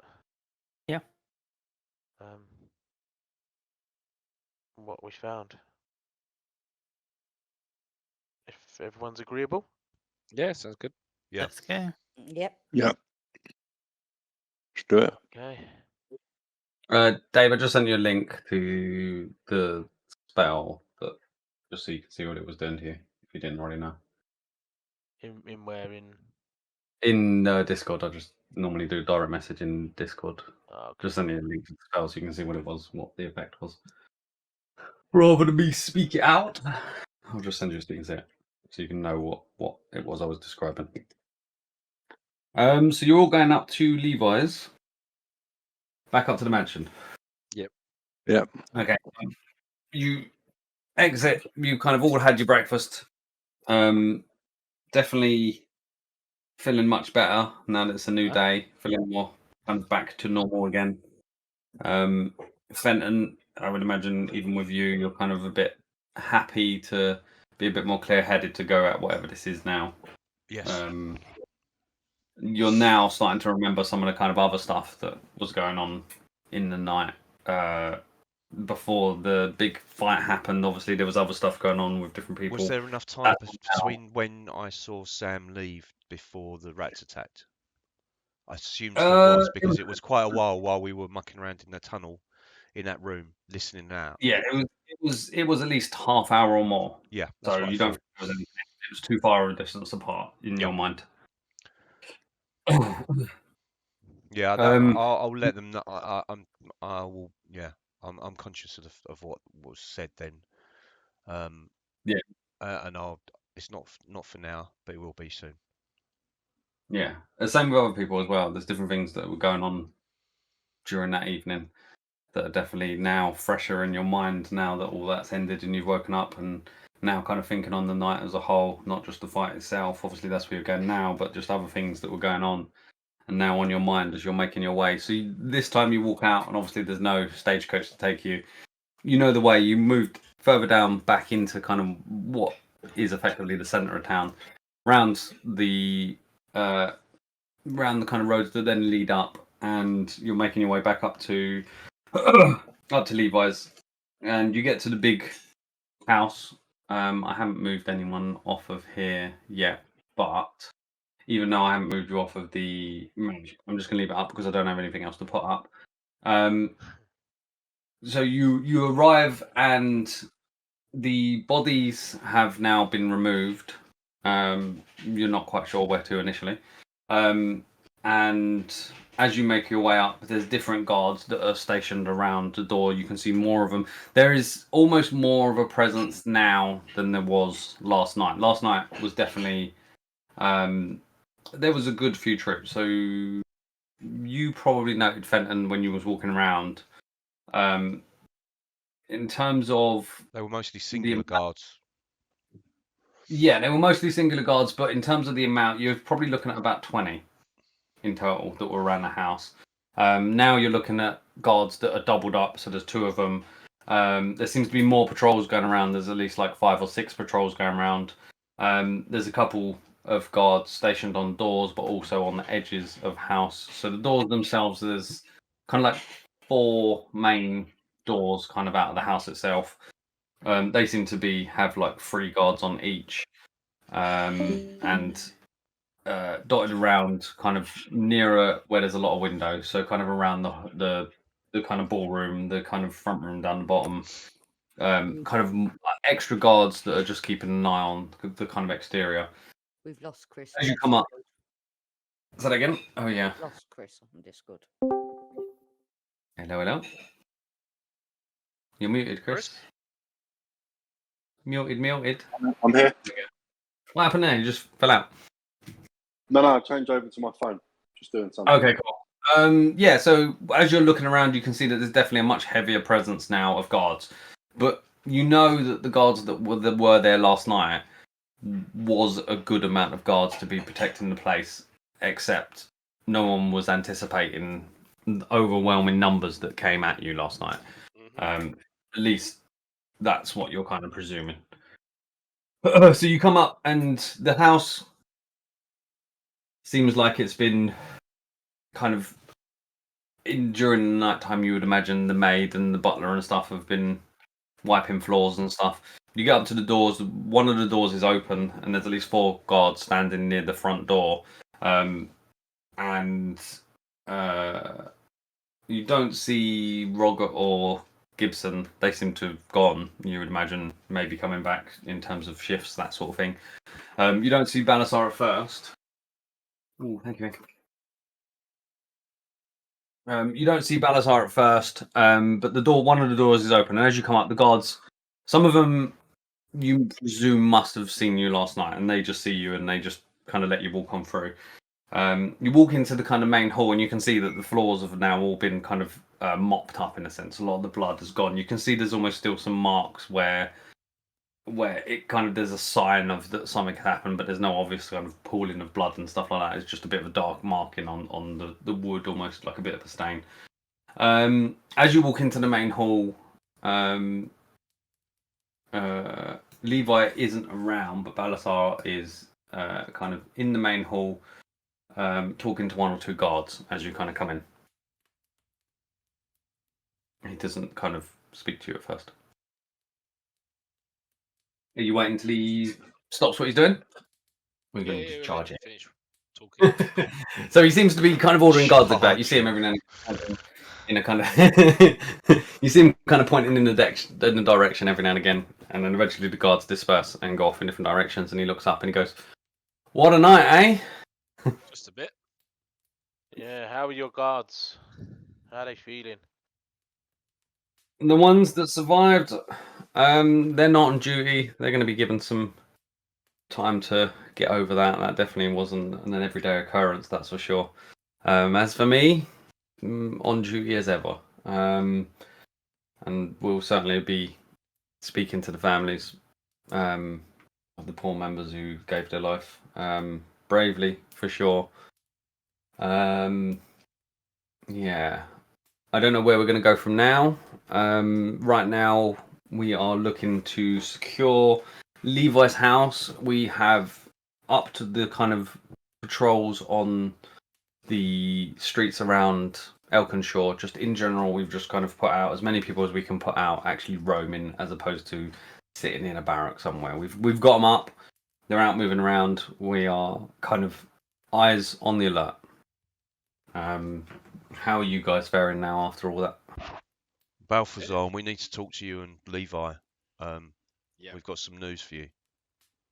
Okay. He just kind of calls out, "Levi!" And Levi comes up from upstairs. Let's quickly remove these.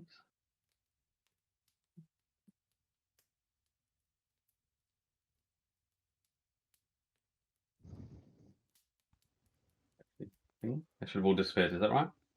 No, you still got 3 there on the left-hand side. What did I manage that? Oh, I see. There we go. Oh. Yep. Oh, no, No, back he's again. come back. Oh, he's gone back. Yep. He's gone. He's a ghost. Cast on dead he was. David cast on dead on that one. Oh, I didn't change over the token, that's annoying. Did I ever show you a picture of Levi? Not sure. Yes. Maybe like Can't remember. 6 months ago. All I keep visioning is a pair of jeans. Every time. There you go, have you got a picture? Denim. Oh, he's very suave. It's fake Levi's. This is what Levi looks like. I didn't change over his token. Soylent's poker mate. Yeah, exactly. Yeah, he does look I'm like not someone seeing that anything. Soylent would play poker with. Yeah. Did you put a picture up of him, or I did. Did it not come through? it didn't come through for me? I can see it. Go on, I can Foundry. see it.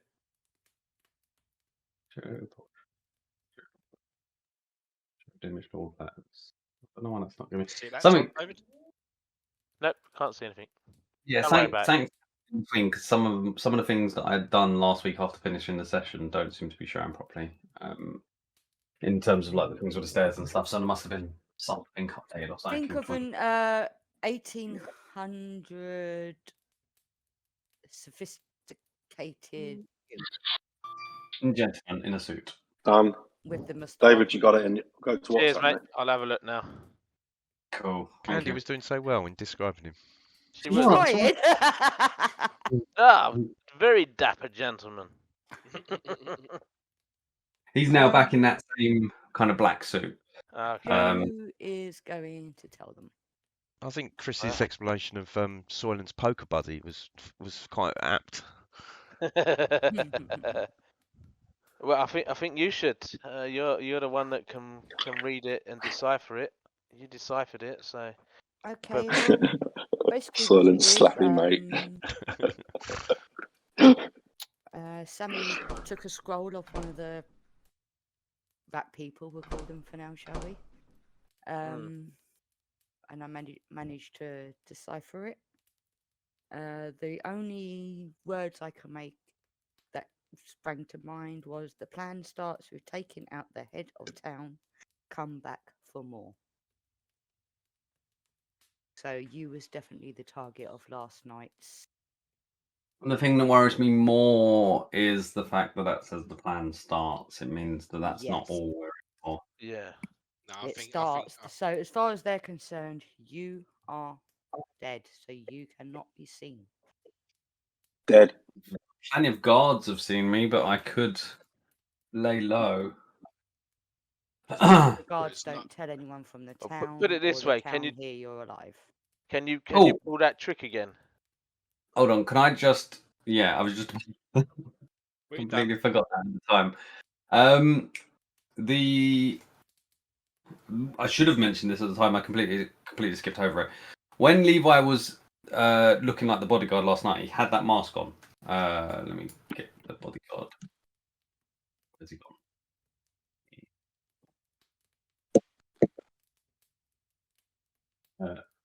So you can see it again. That's what the bodyguard looked like. That mask he's wearing there, it's kind of like a very character, kind of neutral whitish mask with a kind of gold band around the top. Last night when he walked over to you, he took off the mask, and as he took off the mask, you see him, like, there's almost a split second of when he seems to change. And he's you notice kind of like almost some of his dimensions start to change. The actual bodyguard was fairly kind of buff. And at the point when he took off the mask, you see him slightly shrink into what his normal kind of shape form is. And when you say to him about the when you say to him about trying to need to disappear, that's when he kind of, as I said, I didn't mention that last night. He says, I have another trinket that can help me with that, as you saw. And I think I'll be employing that now.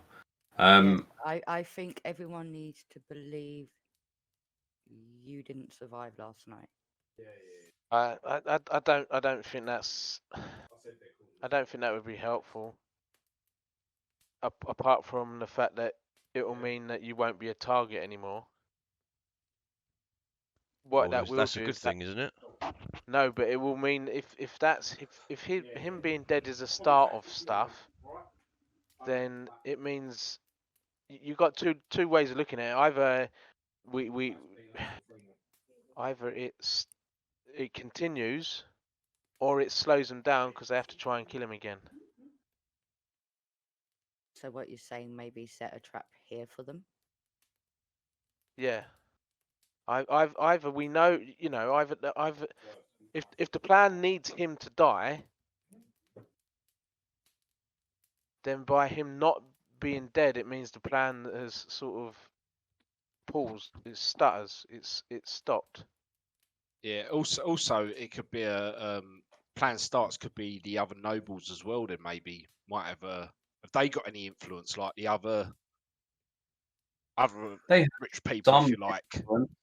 They have some influence, but I kind of, if you like, I sit at the head of the table with that influence. So they have some influence. But my concern is that I think you had too many witnesses saw you undie yesterday. Those witnesses are ones I know well, other than the guards, but I'm going to rely on Balasar for that. Yeah, but I think what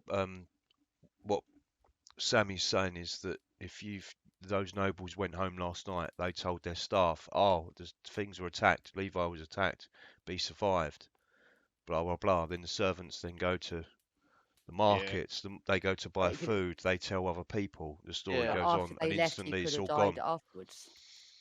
Most of those are going to take days, if not weeks, to travel home anyway. And I don't imagine I feel like the plan that while Condra's plan was a good one to keep you alive, I feel that Sammy's plan of making it known that you are alive in trying to entice them back might be better, and we get to root out the bastards straight away. Either that, or we try and chase them down, but it means going after them. I'm happy to do either, depending on what everyone else wants to do. Well, I think whilst they're guarded, I think that tunnel might be worth a look. But bearing in mind that any entrance they use to get here, I would be trapping it if I was going back that way. So we need more. We need more information. If we have more information, we can make that decision. For now, I won't go out. I'll stay here for now. Like I said, the people who saw I wasn't dead, I know them well enough that I know that they're not the kind of people who would just go and randomly talk around Elkinshaw, and within days they will be heading back to their locations anyway.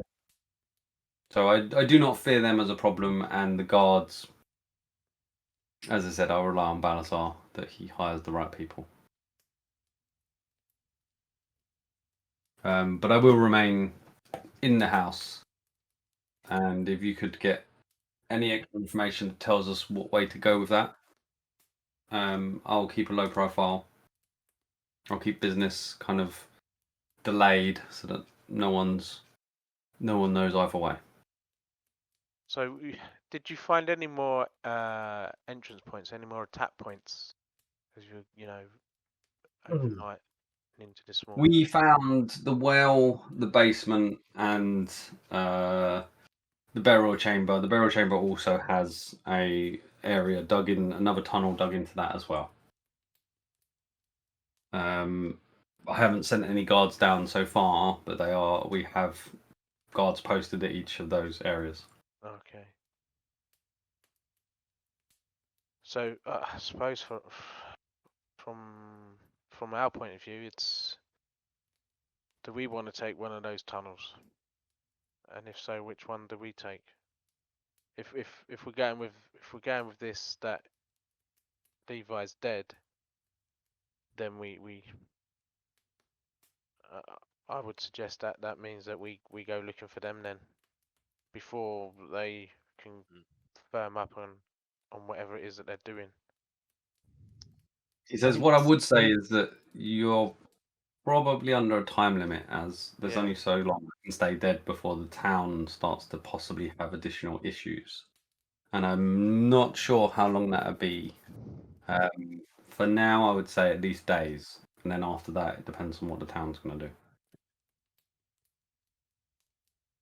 What do you guys think? Get more information. Yeah, I think investigation sounds like a good plan. Yeah. Don't pick one of the routes and have a look. Yeah. Okay. Same. They may not have had time to trap the tunnels, but No, they may not. But it's most likely they would have done.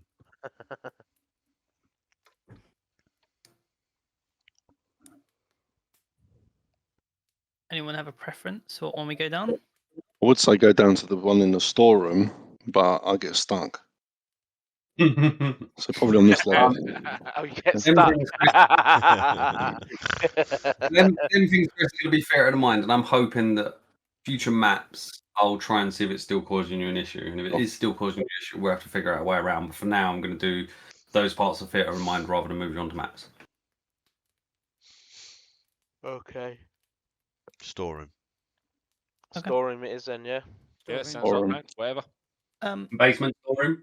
One second before we go. Yeah.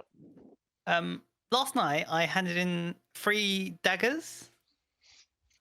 And I didn't collect them last night. They're very sentimental. Balasar says, I think one of you retrieved them, one of the guards told me. One of the guards told me that one. He points to Leonidas and says, one of the guards told me there was a Kenku digging around in the closet. Leo? I show him these daggers. Thank you. Digging around in the closet.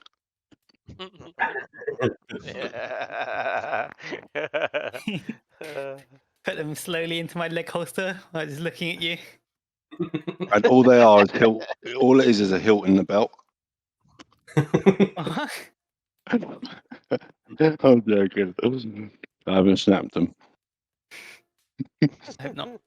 He tries hiding them, he hands them to you like this. It's just like... Yeah. I'm going to cast Mage Armor now. Okay, so make sure you've got one spell slot off for that one. Yep. The other one obviously did count, so you should be one spell slot down. Yep. So, are you guys going to prep to go down to the basement? Mm-hmm. Yep. Are you just down in the basement, or are you going to prep now? I'm prepping now. What are I you doing? cast light on Sammy's hat. Cool. Fair enough. I don't think I've actually taken it off the character since it was on there. Yeah. Cool, okay. 1 minute. I just want to check something. Sorry, guys.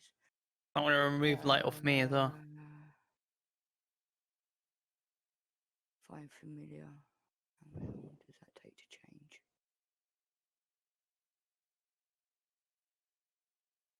Oh, don't Yeah, worry, light that is takes too long. What's that? I was going to change my familiar, but it takes an hour. Yeah, it does take quite a while. I'll keep it as a bird for now. I think it's an hour and 10. Because it's a ritual. It'd be an hour if you cast it normally.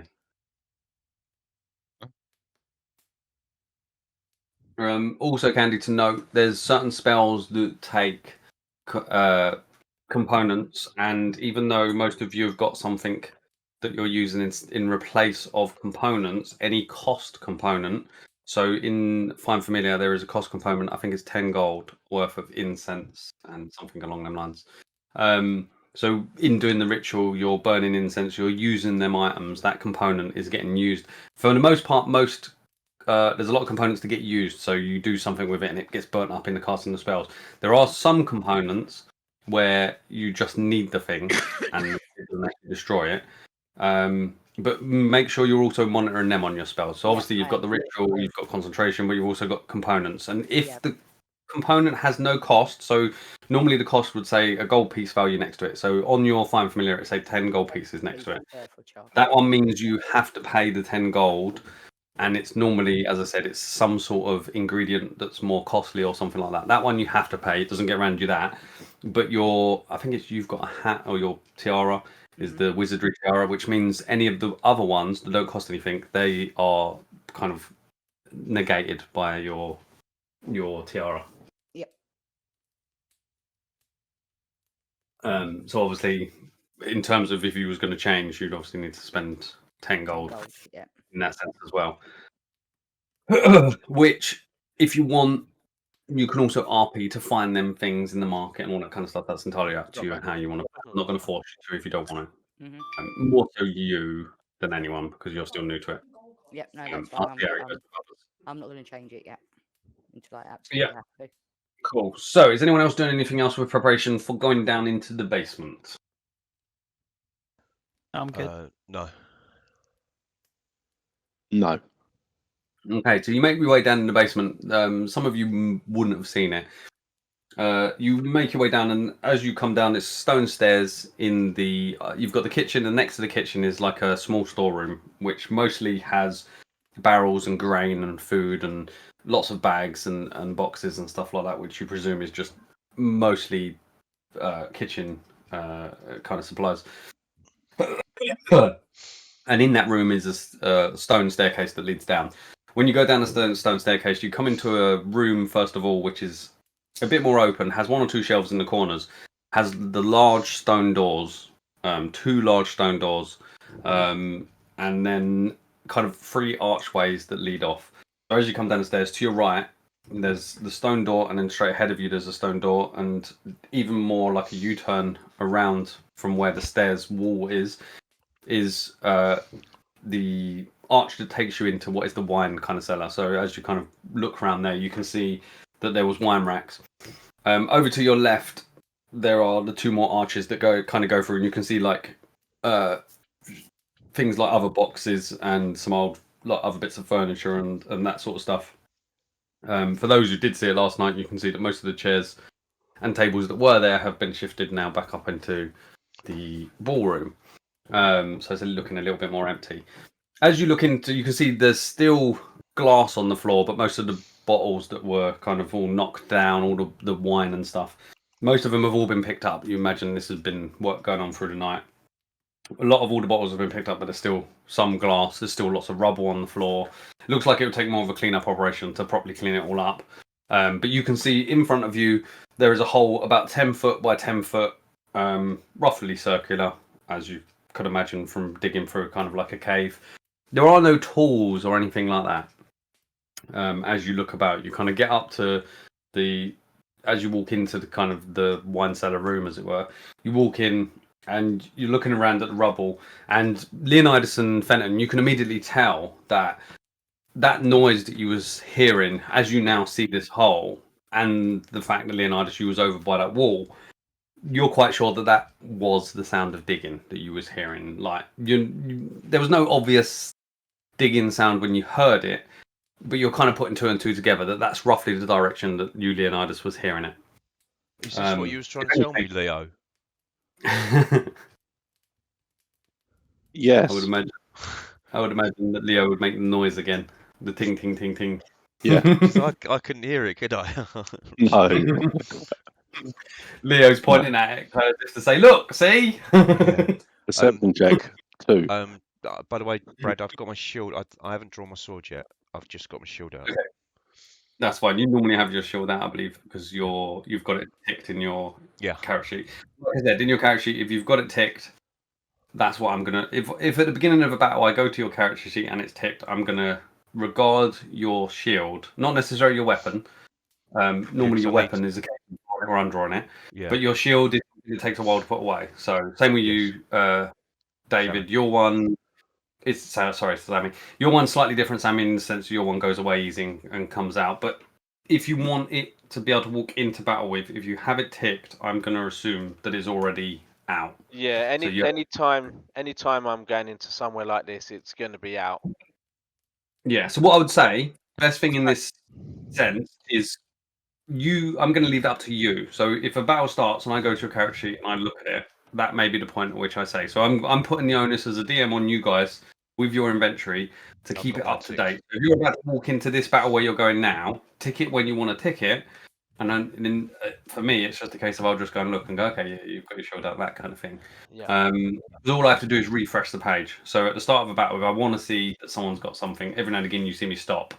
Sometimes I'll be checking someone's character sheet or something like that. So as I said, if you've got the red check mark on it, which means it's adding the defense, I will consider that you've walked into battle with it. Which also works the flip side, is that if you didn't want to have it on and you've got that red tick, the check mark on it, I will consider it you've got it out and you're going to have to use an action to take it away. So make sure you kind of keep it on or off depending on how you want it. I'll always have mine on anyway. If I say that I haven't got it on, I'm lying.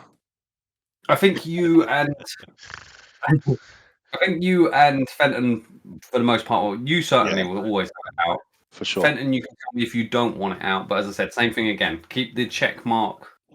Keep your inventory up to date with the check marks, and that's what because as I said, I'm going to refresh the page, and if I refresh it and you tell me it isn't out, and I can see the check is on there, I'm probably going to be looking at that, as in it's going to be very easy to forget, and there is that kind of sense of do you or don't you have it out, and it's going to cause all sorts of messing about. Sometimes it will be just something I just skip over and not worry about, but for the most part, that's the easiest way for me to check. So as I said, I'm going to leave that onus on you guys to have your inventory up to date. So when you get up to the hole, as I said, you can see you're looking around, and very obviously there are no kind of tools, nothing like that. As you kind of take a closer look, one or two of you manage to pick out that you can see the kind of claw marks in the walls themselves. After the brick wall of the cellar itself, kind of got the hard brick wall where it's been kind of crumbled in. It's kind of more dirt behind it rather than stone. It's kind of more. You can see it's more of a dug cave, so it is kind of somewhat slightly circular. And on the walls, you can see where there are claw marks that have like raked away at the dirt. So you presume that with that many of them, that they were just working away at it. There's claw marks all over the place. You can see kind of the way it was all clawed in. The wall itself, you're not sure how the wall got knocked in. You just know it did get knocked in. You can see obviously the mess of it, but you can see that the softer kind of earth behind it, definitely they've just dug through with claws. Because all of them had claws. You all saw that they all had kind of the little ones looked a bit more weedy. But definitely they're all like rats in the sense that both feet and hands are clawed. as you kind of walk up to it, I'm guessing, are you all going to go in? Is anyone going to go in first? How do you want to approach the kind of hole in the wall? Marching order? I'll go in first because I can see really far. You can see from where you're standing that it literally goes forwards about 15 feet and then turns a corner. Yeah, I thought that was going to be the case. It's going to be a rough tunnel, isn't it? Bends every 10 feet. Turning every 15. Yeah. Well, this is no good. I can't spot traps. I can see far, but I can't see traps. I don't mind. I'll take the lead. I can investigate as I'm going. All right, I'll go behind Sammy then. And okay. also, so what I want you to do is what I will often do, especially on the maps we're on. If I could get you to line up on the map we're currently on, behind Balasar on this red carpet, so I can see the marching order. So if you just line your token up behind him, Chris, you can tell me where you're going to roughly be if you can't move it. Are you able to move it, Chris? Yeah, I can move mine. So Fenton's going to be in that gap there, Bulgarian and Leonardo's back. So we're protecting cool. the. Yeah, you've probably got the rear guard. I can't see where I am on the. You're in the main lobby of the thingy. I've come back to the manor again. Just hold on. Yeah, in the manor, in the main hall. In the main hall is where your character is, and I'm just getting you to line up to show me the marching order. No, I've just got a grey screen, mate. Oh. You've broke it now. What's this? He said he was going to be just behind me, though, didn't he? Have you tried turning it off and on again? Okay, I've moved you into place. Has it done a reload there, Stuart? If not, try a refresh.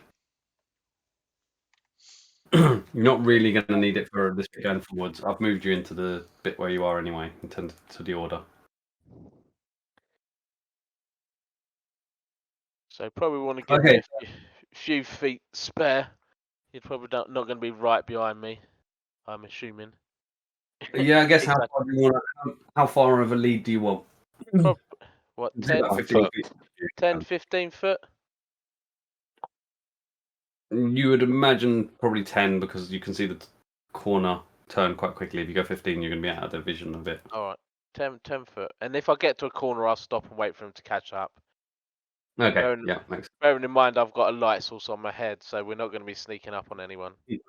No, exactly, and they can kind of obviously see that as well. Yeah, you're the only vision I have, so... Yeah. Exactly. Yeah, like I said, unless you want to... You're not really going to see anything at the moment, Stuart. It's going to be all talky, so you don't have to worry about your screen unless you want to try and get it back. So, as you walk, Sammy starts to make his kind of way in. You have to bend down a bit. Even though the gap, the kind of entrance, as I said, is about like a 10 by 10 across. Once you start to move into it, it kind of narrows, and you are kind of, for the most part, single file. You could get past each other. You're talking about 7 feet across, about 6 feet high. So a few of you kind of have to put down your heads to not bump into some of the kind of stones sticking out and stuff. But it's not like you're squeezing through. As you turn the corner, you look round the corner, Sammy, and you can see about 15 feet ahead of you, you can see what is the well that goes up, and you can see the wall of the well has kind of also crumbled in as the one has behind you, again with like a 6 by 6 kind of hole, essentially blocks pushed out, that kind of thing. And then obviously the well goes down, so there's the roundness of the walls of the well and then the opening just in front of you, kind of thing, about 10 feet away. Okay. And you're going to carry on up to the well? Yeah, I'm going to carry on. So you get up to the edge of the well and you look down, and it is just the well. The well is about 8 foot across, like 8 foot diameter circle. And as you look down, you can see down, and it just goes obviously dark because your light doesn't go any further than the 40 feet that you can see in dim light, and you can't see any water. Just to go back and remind Leonidas that you did see, Leonidas did originally see water because he did actually check it, and the water is really, really far down. Yeah, correct. Okay. And does this go anywhere else, or is it just to the well? No, it just is straight round to the well and then up above you as well. So as you look up, you can see that there's the entrance kind of the well that you saw from up above. So are we guessing they come from the water? Some of them started digging to go into the back of the thing, and then some of them just went straight up. Yeah. Your presumption is that it took time to do it. So your assumption is thinking in terms of what it could take. Either they were down here and digging all day, or depending on how good they're digging, they was definitely here at the start of the party. Is your guess for how much? I didn't spot 'em. What's that? Would I know, looking at the hole now, why I didn't spot it when I put the light on the bucket? The light on the bucket. You know that this has been crumbled in. This is not this. When you look down it, it was complete. So given that, and like what I just said a minute ago, you believe that they must be quite good at tunneling, because as Sammy's kind of looking down, you're kind of starting to think about how long it would take to be able to dig this hole, and then I would imagine you say to Quinn. I would imagine you say to Quinn that you checked the well last night, and all the walls, for the most part of what you could see, most of the way, were all as circular without holes in them. Because that's what you were specifically asking me before. Because the other well you went down and had the hole at the bottom, Right. the kind of bars and that sort of stuff had a little kind of notch in where you got in before. You was looking last night. Did you drop something down? I think you dropped a light stone, didn't you? No, the bucket. I put light on the bucket. There you go. And that's what I'm saying. And you'd kind of wound it down to be able to see. As I said, it goes down. So Leonidas is essentially telling you what he saw last night. And the water is about 140 feet down. And Leonidas last night, when he was looking, was winding the bucket down. And for the best of what he could see, all the walls were intact. He was specifically looking to see if there was any kind of holes or little passageways off like what you experienced before, and he didn't see anything like that. Whether that was because they are fairly difficult to see. This one you're looking at now is only about 10 feet from the surface. You would have absolutely have seen this one if it was there, which kind of tells you that this hole dug through happened fairly quickly, because you did that near the start of the party. I don't have the exact timings of when you did it, but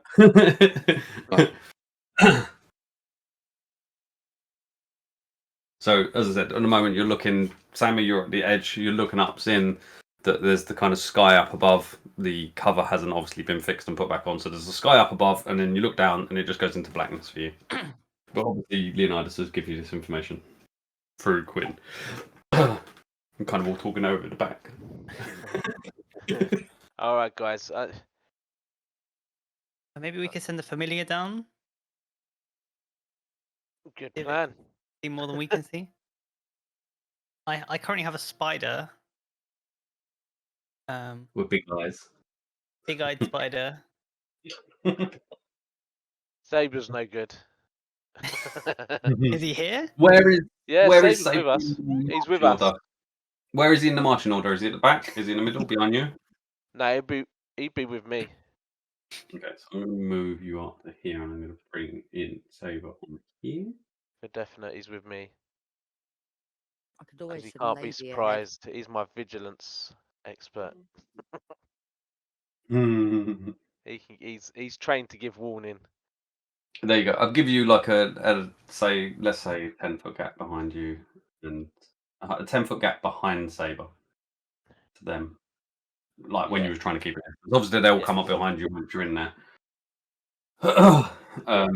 Fenton's kind of the next one behind Saber, as it were.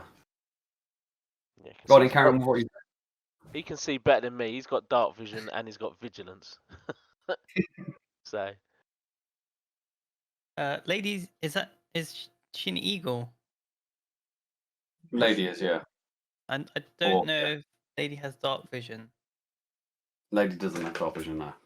I can set my spider. It does. Yeah, I think. Yeah, I can mean, you see through your spider? I through his eyes. I think so. So yeah, and then see if we can see if if there's another tunnel or if we have to go all the way down, because that's a long way to go down. I've only got 50 foot of rope, so. Yeah, he can 100 feet of me. So I'll slowly like let him crawl down. 100 feet of you. Yes, That's he as can far you can go communicate before. telepathically. So after that, you can't communicate with him. He just is on his own. Can you still see through his eyes after that, I'm just checking that. or is it just you can't communicate with him after that? Check that for me. Why is the spider not in the plaza? In the monster manual.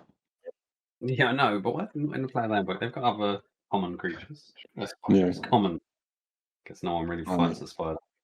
No, I And think spider. it's only I can only communicate and see when he's within 100 feet. And then after that, he just goes off on his own. I believe so. Does a spider have dark vision? It does. Yeah. 30 It's feet. 30 feet. Yeah. So are you gonna sit in this corridor and do it? Where are you gonna move to? Yeah, kind of close as I can get, really. Okay, so you're in between Fenton and Leonidas, so you kind of sit down on the spot, and your kind of eyes go white. And now you're into the eyes of the spider, who's kind of, and then over the edge and starts crawling down the edge. As your spider's kind of going down, you're noticing through the eyes. Bit weird to you because obviously you don't have dark vision. Yeah. Oh. Yeah, you can see through the spider's eyes that there are lots of claw marks on the walls. You can see kind of lots of kind of scrapes, but also kind of lots of kind of gouges in the stone itself. And this kind of carries on all like as far as you're going down. You just see loads and loads of kind of scrape marks all over the place. It literally looks like as if you've just thrown tons of sharp metal down it. It's just scratched everywhere. When you get about 50 feet down and you come across kind of another broken in kind of similar to what you're standing up at the top at the moment, of like a entrance to a kind of like a cave or a dugout kind of cave. Looks similar. That's about 50 feet down. You can see you coming up on it. Yeah, I say this like as I see all the scratches and everything. I say it like out loud. Yeah, so they can hear you. Yeah, exactly. I don't think I can hear them back, but no, yeah. you can't hear them. Yeah, you can't hear you, but you speak and they can hear you. Yeah, I hope they can hear me. Yeah. Yeah. You're presuming they all walked away and left you there. Yeah, exactly. Or pushed you down the aisle, which you would see going past the spider. So what do you want to do? 50 feet down, you're starting to come up. The spider's starting to come up on the hole. So I'm saying it, but I'm going to keep going. Past the hole? Into the hole. I want to go another peek in the hole. Okay, so you kind of crest down just under on the top side of the kind of cave. You can see again, very similar to where you've just come from. Mud kind of, once the stones have been kind of pushed in, very much a kind of dirt and stone type of wall that's very much been kind of chiseled and scraped out. Very much same, loads of claw marks, that sort of thing. Except this one kind of leads up at an angle that's away from you. So right now you're looking at the well up the top. Where you've come down with the spider across the opposite side, it kind of goes up and off towards the left slightly and kind of goes up at a fairly steep angle. Do you want to go down the tunnel or what do you want to do? I want to go back down deeper. Down, further down the hole? Yeah, but now just to see. Okay, you make your way down to about the point when your vision starts to flicker. And in the whole time you've gone down, it's just the same scratched walls. You get all the way down to that 100 feet down and still not seeing anything else. He doesn't actually see the bottom. Dark vision. He's dark vision. The spider's dark vision isn't long enough to see the bottom. I say that. I'm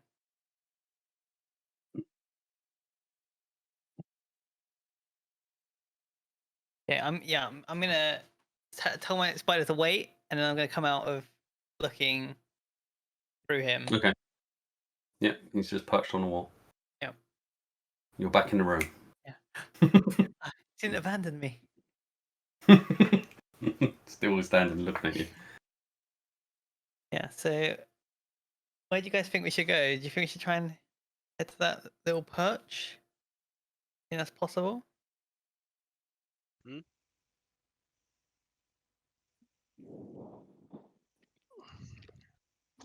Anyone else there? Anyone else there? Everyone has left me.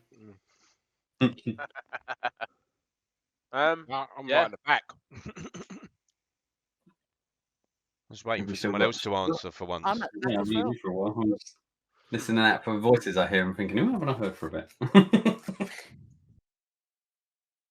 Well, you decide what you're doing. I mean, I think that's the only place we can go.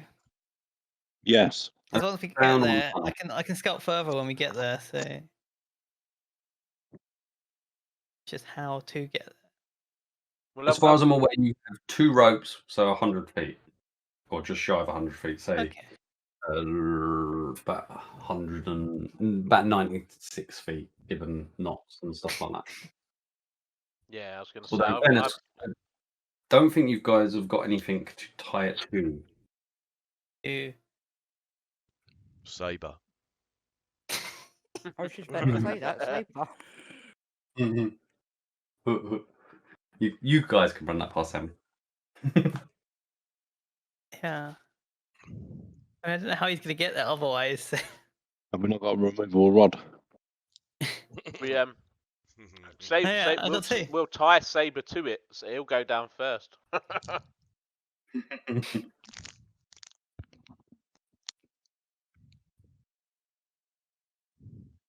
So I'm waiting for you guys. I'm looking at what I have in my bags. I So bought this- loads of rubbish. The well had a rope, did it not? With a bucket. It does, yeah. The bucket's up there, but it doesn't look like it would take any of your weight. No, but it's got rope, hasn't it? It does, yeah. I think he's let's- implying let's- rope is not rope. Just rope. It's not climbing rope. Let's just go back up to the well, and we'll rig something up. Is that rope? When you say it's not climbing rope, realistically rope is rope, isn't it? It's going to be able to hold our weight. No, because you've got hemp rope, which is essentially a big, thick, like the ones you used to climb in primary school, big, thick rope.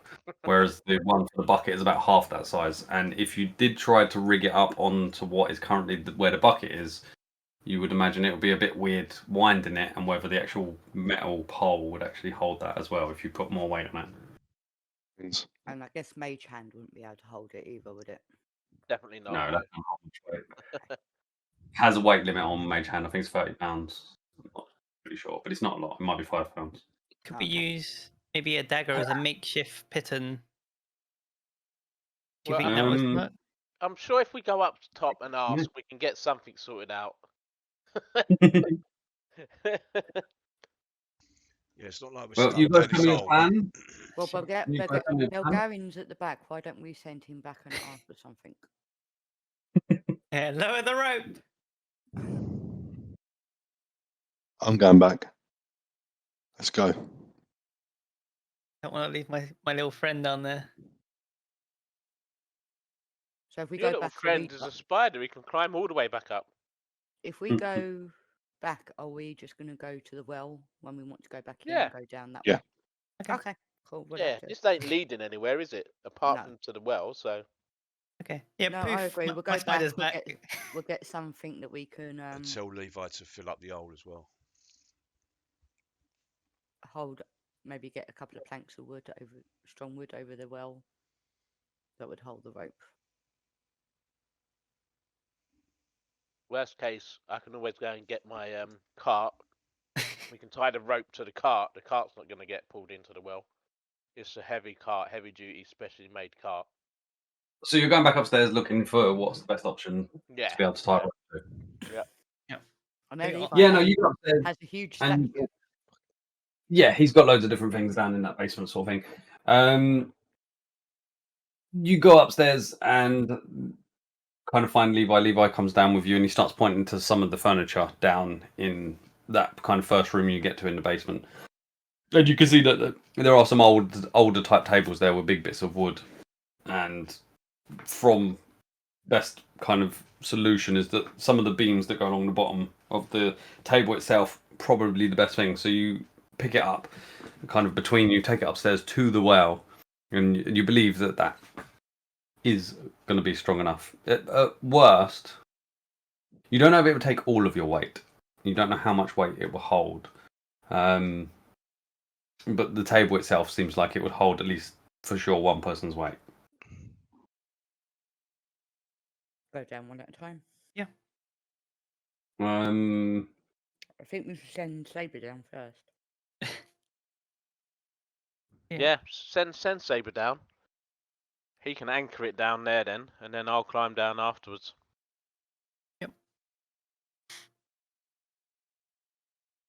Well, if it takes Levi gets you an extra piece of rope, which is like an extra, similar to yours, an extra 50 feet, which is 150 feet, but it takes 40 feet to tie it to a tree if you want to do that. You still won't have enough rope to go all the way down. But you don't know how far. Did you say we won't have enough rope? You won't have enough. The tree is 40 feet away from the well, so it would take 40 feet, and then you've got 10 extra feet on top of your 100 feet, which is 110 feet. Take off, say, 5 feet for all the knot tying from 3 different ropes in the tree. So you're looking. We're out in the daylight now, aren't we, Brad? About 100, say roughly about 100 feet. You've got. You could easily drop 100 feet. You are in daylight, yeah. You could definitely drop 100 feet worth of rope. But going by Leonidas, the water was further down than that. Okay, I'm going to do the exact same thing. I cast light on the bucket. Yeah. And drop it all the way down to the bottom. Okay, so obviously the light blinks off of Sammy. Mm-hmm. Yeah. I'm guessing a few of you are going to be looking over, and as you look, you see the same sort of thing that Leonidas was describing last night, except now you see it's about 10-15 feet down where you were in the basement, where you can see the first kind of breakage in the wall. And then, as I said, on the opposite side,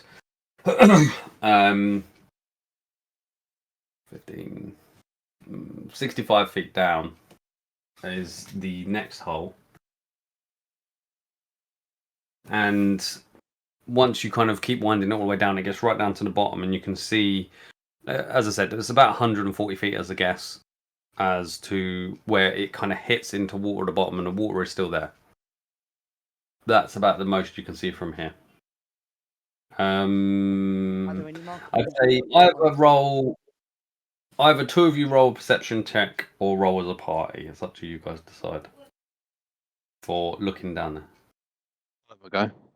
I haven't rolled. Roll the dice.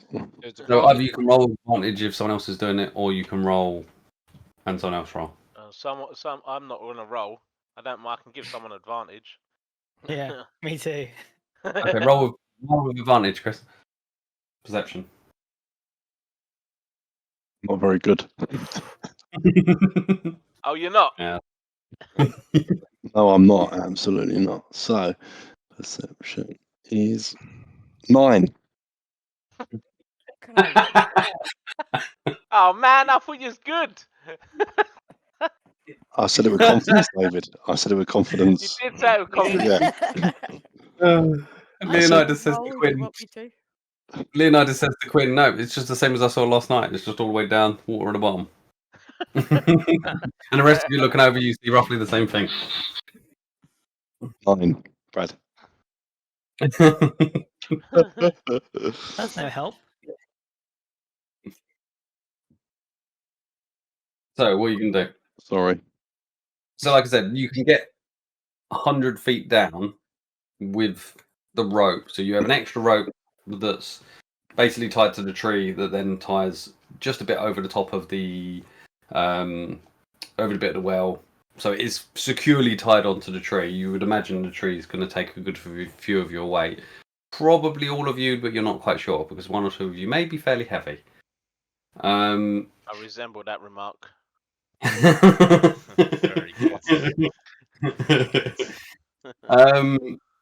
And yeah, you know that you're going to get about 100 feet down, but as you're all looking over, you can see it's further than 100 feet down. So what do you guys want to do within that? You can see it's water at the bottom. It is water. I'm starting already. I'm starting to tie the rope around the tree. Why not just tie it round the table then, and then have more than 100 foot of rope? The table would only probably. Yeah, you're thinking it's going to hold one person's weight. I help Leo. What, tie around the tree or the table? Why not tie it around a I'll well? follow his lead. I think the tree. Isn't the well like raised? It is. But had you tie it around a well, Yeah, you could would. end up pulling The only it thing off, that's stopping couldn't it from, like, if you tie it over, the edge comes over and then around. What stops it from just going? Mhm. Yeah, they just flop Is in, it wouldn't True. it? It's So not if I like put I've got a toilet roll here. If I put a rope out like this, and then that bit then goes down and around, what stops it from just slipping off and all going down? The only thing that does more stop like it, a guard to hold it. the only thing that does stop it is the two wooden beams that come up that hold the metal pipe. So you could chance whether they would hold your weight. I'll let you decide. I reckon just put in the table. Yeah, just do it at the table and go down one at a time. We Use wouldn't. the beam from the table, the- put it straight The over the table top. would make you be able to get all the way down to what roughly you think it's about down to the bottom. We wouldn't have Down more than one person on the rope at any one time anyway, And because when there's a good chance that someone falls, and then they just take everyone with them. Well, unless if we need to Sam- leave if fast. Sammy goes second, and we hold the top of the rope to be on the get ready, just in case it doesn't take his weight, we could always pull him back up. There you go. That's a good plan. He's last to come back up as well. Yeah, I'll be the last one to come back up. Yeah. And on Right. the plus side, neither me or X need to breathe. So if we fall in the water and it's really, really deep, then Are you gonna live? we'll still be He's alive. gonna Yeah. sink from the sink to the bottom. You can breathe, but you can't swim. Just wait for Can't- drought can't season. breathe. Yeah, I can't drown, so You just see him walking across the bottom of the well. I'll going, just walk. I can. Yeah. So Okay. So is that the plan you're going for? Yeah, I Yeah. think we should send Saber down Why first. not? no, send me down first, and then bring the rope up and tie Saber. Right, we'll send you down, and we'll all get ready to grab the rope just in case it doesn't take your weight. Yeah. And you're tying it to The what? table. To the To the table, table. so we can get down as far as we need to. Holding it. I'm holding the rope as well. Yep. Yeah. And Okay. could you put the light back on my head so I can see, please, mate? Pass light on his head, Brad. Thank you very much. Okay. The cowboy. Everyone ready? I'm guessing that you're pulling the bucket back up because the bucket's down there with light. Yeah. So the light's gone, the bucket's gone back up, and now Yeah. Sammy's going over. Yeah. So you're all holding onto the rope, and as you do, he kind of leans across the side, starts to go down, and you're like,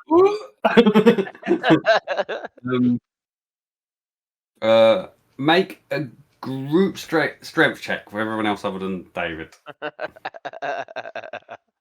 Strength check. It's Fairly really easy, but just see if you all mess it up. How'd you do a group strength check? There's my All dice. roll. So you're rolling the strength. 20. You're rolling D20, adding your strength, and the group one means I'm going to take the amount of 11. failures, the amount of successes. Oh, I have no strength, so that helps me a lot. Let's roll. Just roll a d20 then. Well, you're holding it. You're doing equivalent of Leonidas and he's spotting. Ooh, 17. That's it. Okay. Yeah, I got 50. So what we got? 17. What we got? 17, 15. I got 13, Brad. 11. Yeah. Fenton. 11. Fenton. I think he's gone. Gone. I'll roll for him, mate, if you want. What's his strength? 17. It's got to be. Oh, there you go. 17. He's back. 17. Cool. Yeah. No, you're all fine. It was fairly easy. DC was 5. I want to see if you want. Yeah, so they all kind of brace a bit as you kind of go over, and then you're kind of going down the side. You kind of go down, and they're kind of helping the rope kind of go down. You're going down kind of fairly slowly. First of all, you come across the bit where you were standing originally, then you come down to the next gap. Are you doing anything with that gap, or you want to carry on going right down? I want to just So have a look. as you No. get to the mouth, you can see it goes up at a very steep angle, kind of away from you. What, the second gap? Yeah, the second gap goes up at a steep angle. But And is that all? Does that look like it's dug out the same as? Yeah, the one- same sort of thing. That's the stone and mud and dirt and earth is Okay. all drawn away. And the scratching looks like it goes further down as well. Yeah. Yeah. It continues as far down as you could you could see it from when Leonard's Right. let the bucket I'll There's keep a good carry on going down. I'll keep going down. That's the whole point of having this Okay. extra long rope. So So you go all the way down. As you're kind of coming all the way down, you notice that the scratching just continues all the way down until eventually you get to. So you've got light on 40, so dim vision 40. You get to about 40 feet and you can start to see the water underneath you. You're still just in the round kind of stonework of the well, but you can see just another 10 feet below you, it kind of opens out. It isn't just a straight down to the water, it actually opens out. There is like a cave more than what the water is. And as you're now getting further down and that kind of angle is slightly widening, you can see that it's more water than you can see from just the top itself. So right now you're kind of coming down. I'm guessing you're just going to carry on down because unless you want to shout stop. yeah, no, keep going. Okay, you kind of go down like another 10 feet and it just opens out. As it opens out, it isn't awfully huge. It's a roughly kind of almost circular kind of cave.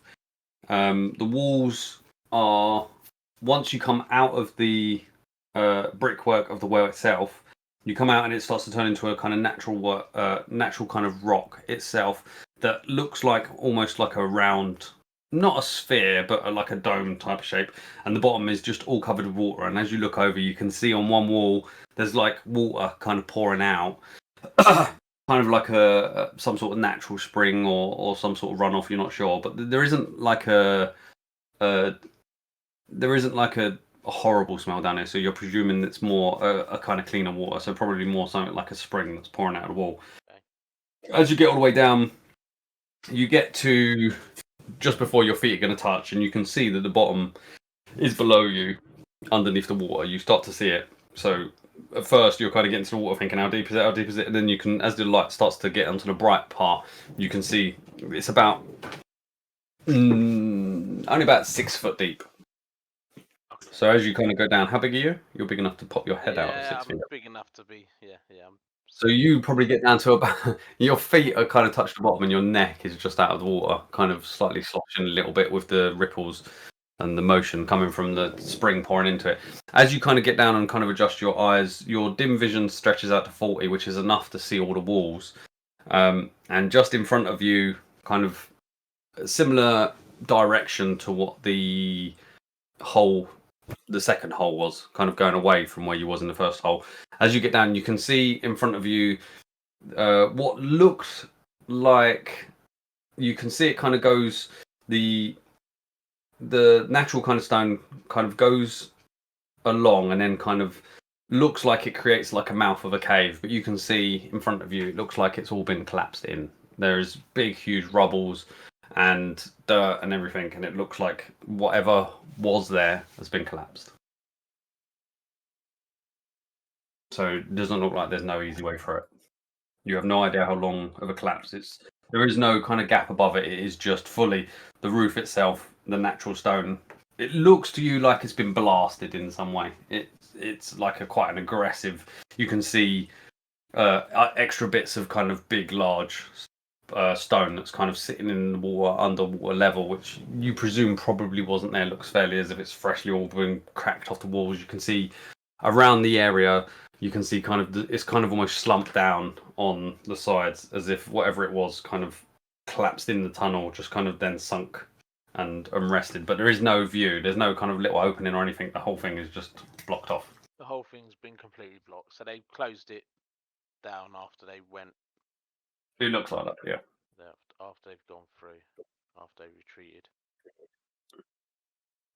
But from where you're standing, just at the water, it looks definitely no passage.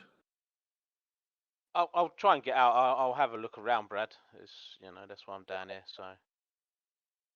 Yeah. So obviously, there's the water noise. You can hear the water kind of gushing out of the kind of where the water is exiting from whatever small area it's coming from and gushing into the water. The water itself doesn't seem to be raising up, so you presume it's going out somewhere, but you haven't really found an out. But it isn't going out fast, so it must be some sort of small holes, or maybe where the level is, there's some sort of small holes, like a plug hole that's like a thing that's helping level it. You look around the actual, you get up and kind of, it's where it's on a kind of slant, you kind of start to walk out of it like a beach. And as you get up on it, you can see that there's massive boulders of rock that's just all kind of collapsed in, and then dirt on top of that. If anything, it's making you slightly nervous whether there's anything more that could potentially fall down. But you're assuming that this wasn't done in like very recently. It would have been done somewhere kind of more in the night or nearer the time. So you're thinking it's probably settled by now. Yeah, I mean, it's not. I'm going to assume that it's pretty tight. There's no real way I can't, without sort of dislodging something. There's no way of really. You definitely have a bit of a fear of dislodging it because, as I said, it's an aggressive kind of collapse that you can see with it kind of almost the way it's kind of sunk down in itself. For you, you're kind of assuming that moving it may potentially cause more damage. I'll go back out and I say I'm coming back up. Bring me back up. So everyone's just like. They managed to pull you up fine, so it takes a little bit for you to come back up. Eventually, you get to the top and crest out of the well. Right. So I explained obviously about the complete collapse of the bottom tunnel.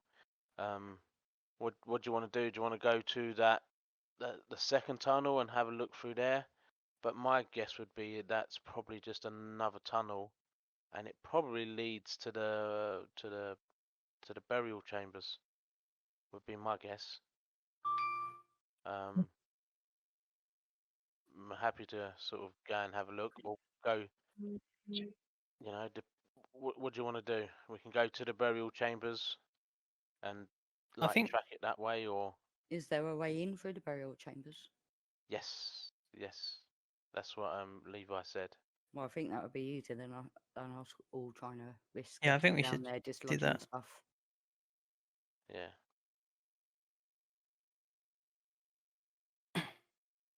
Okay then. Are we off to the burial chambers? I think so. Yeah. Sounds like a plan. Cool. Take my Okay, rope back. what I am going to do is I'm going to call it there, because now you can kind of, now you know the situation of once you've got down the bottom, you can obviously start inspecting the burial chambers next time.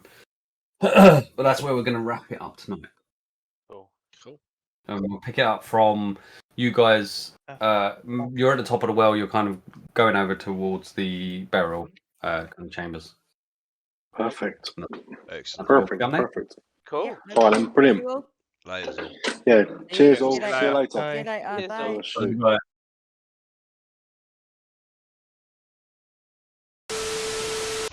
Did we killed the big one in the end, didn't we? Yeah. Yeah, my mistake. I loved it. When I went back and looked at the last recording of it and stuff, it's like bloody Fenton. Bloody Fenton. I was like, yes. Fucking excellent. Stupid. Stupid Fenton. I'd have got away with it if it weren't for those bloody kids and Fenton. Yeah. Yeah, it was just a lovely kind of. I was just thinking of something. I went, hold on, where's he gone? Hello, where's he gone? Oh, he just ran off. No, he didn't. I love the fact that you just came on disc went, no. Yeah, yeah, exactly. It's like no, bring it back. mic drop. No, sentineled. Oh, you bastard.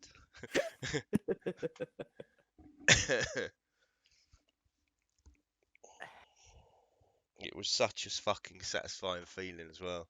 I bet it was. I haven't done my hair or anything. Oh. Do you normally do your hair? I'm an hour behind. Yeah, I agree with Adam. What? Do you normally you do say? your hair? Oh, we're gonna come into the map and someone's gonna be dead. It's gonna be like, Hold on, Adam said it. I don't We've know. done it in the It's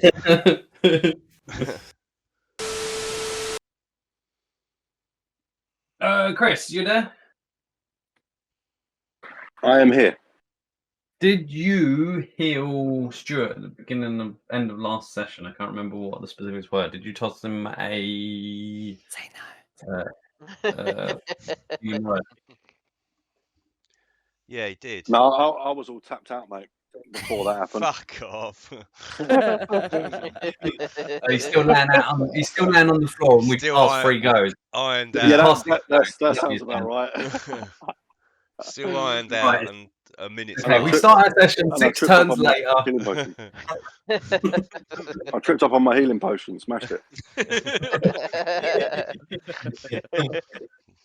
No, I did, mate. My final spell slot went to Fenton, sorry, for a healing word. Yeah, that's what I was thinking. For 1 healing. No, it was.